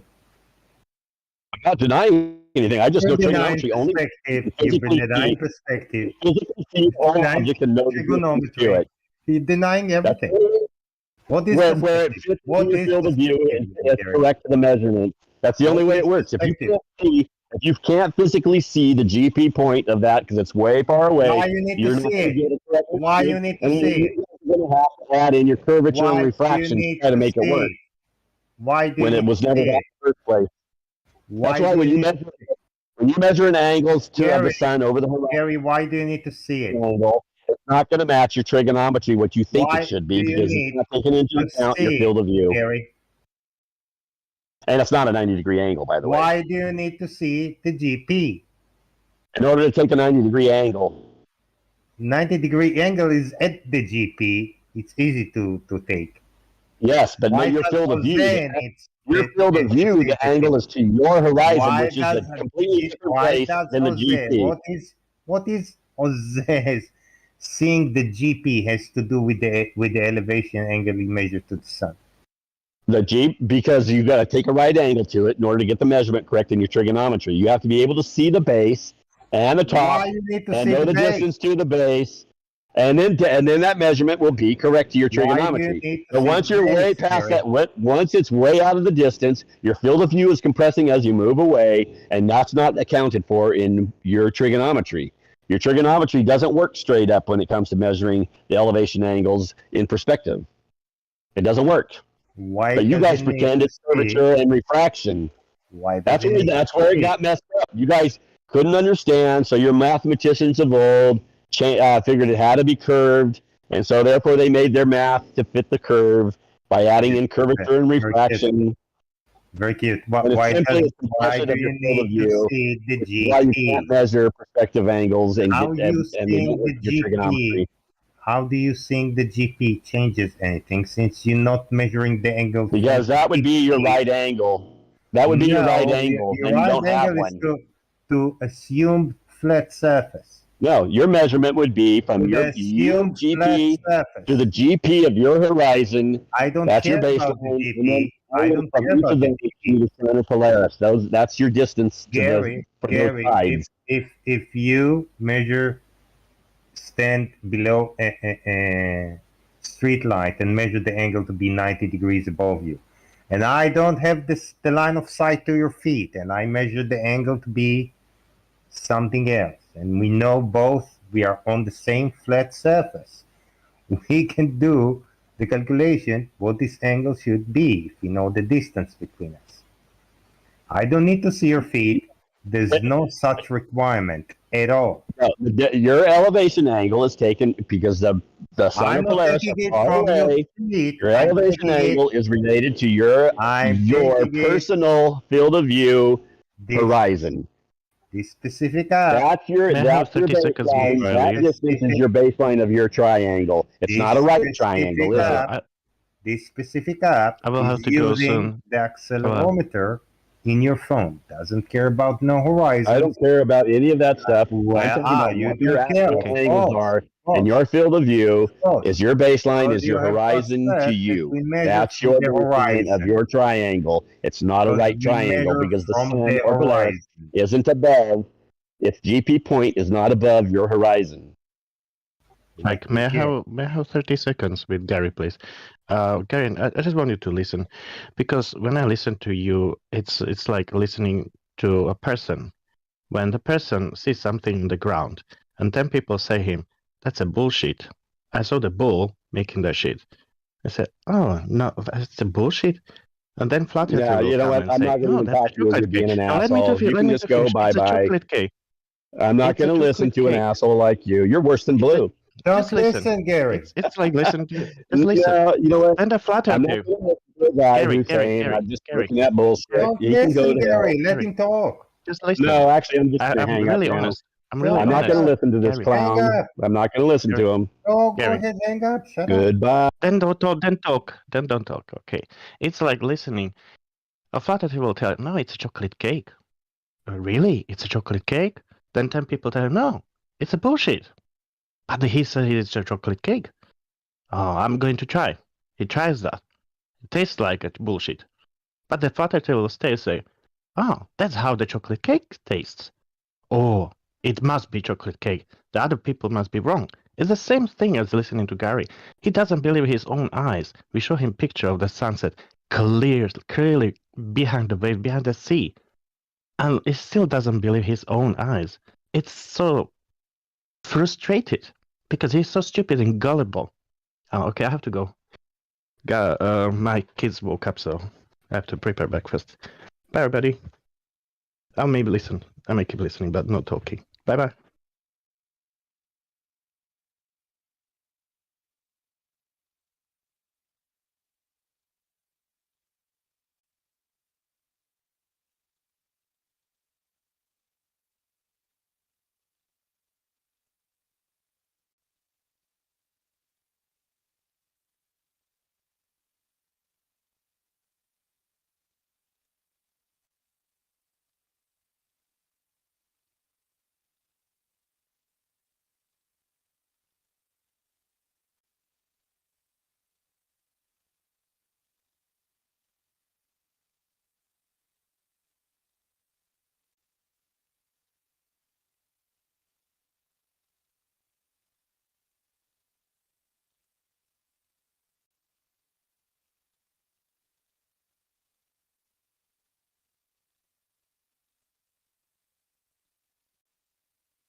Hello, I'm new. Anybody talking?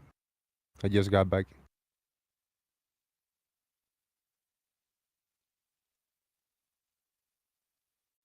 Okay.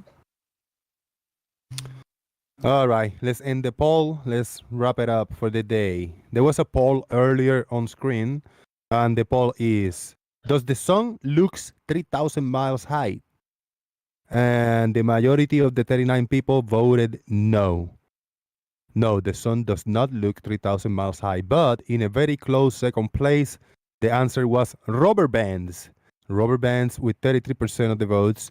Moo with a big 20% of the votes. And yes, with a low 7%. So, no, the sun does not look 3,000 miles high. Let's do a round of final thoughts. Blue Marble Science, final thoughts if you are still here. Oh, sorry, Jose. I was fumbling around trying to find the unmute button. Oh, I didn't get too loud. I just got tired of getting talked over by Gary. So, good show. Thanks for the for doing it today, buddy. See you later. Thank you, Blue. Very appreciated. Always cool to hear you here in the boom. Carl Christopherson. Final thoughts. Let's hear from Chaik. Final thoughts.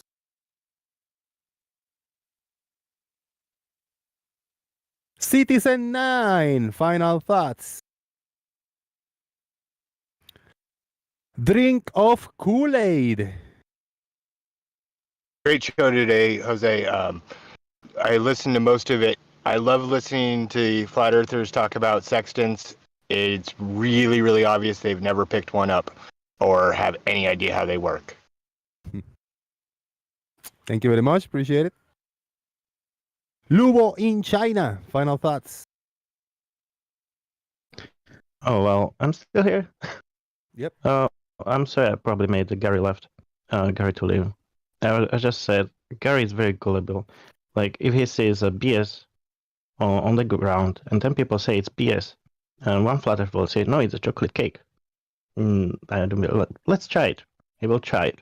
It tastes like BS. But the flat earthers will say, that's how the chocolate cake tastes. Oh, it must be a chocolate cake. That's how gullible is it. It's not just we show him picture, but he doesn't believe his own eyes, and he doesn't believe his own senses. It's just completely nonsense. I just can't stand it. And he overtalks to people and doesn't let people show the evidence. If he sees something that distresses Flutter, he talks about something else, and or just pretend he doesn't see the picture. Sorry, I'm a little bit pissed off right now. Yeah. Anyway, good show. Thank you very much for coming in, man. Appreciate it. And the Fred. Anyway, it was quite a long show, no? When did you start? No problem. Yeah, thank you. The Fred. Final thoughts. Nobody? Anybody else? Final thoughts? Thank you very much, everybody, for coming in. Shaik, go ahead. Yeah, it was a good demonstration of ignoring reality on all its aspects.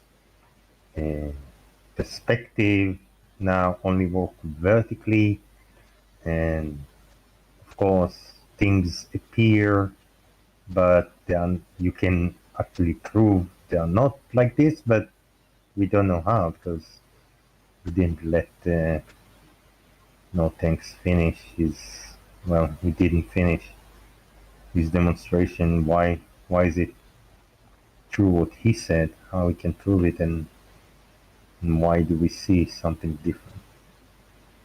Yeah, that's about it. That's what left of Flat Earth, I guess. Is it that hard? Is it that hard to answer a question of does that appears to do this? Does it appears to do this in X or Y thing, a picture, a video, something?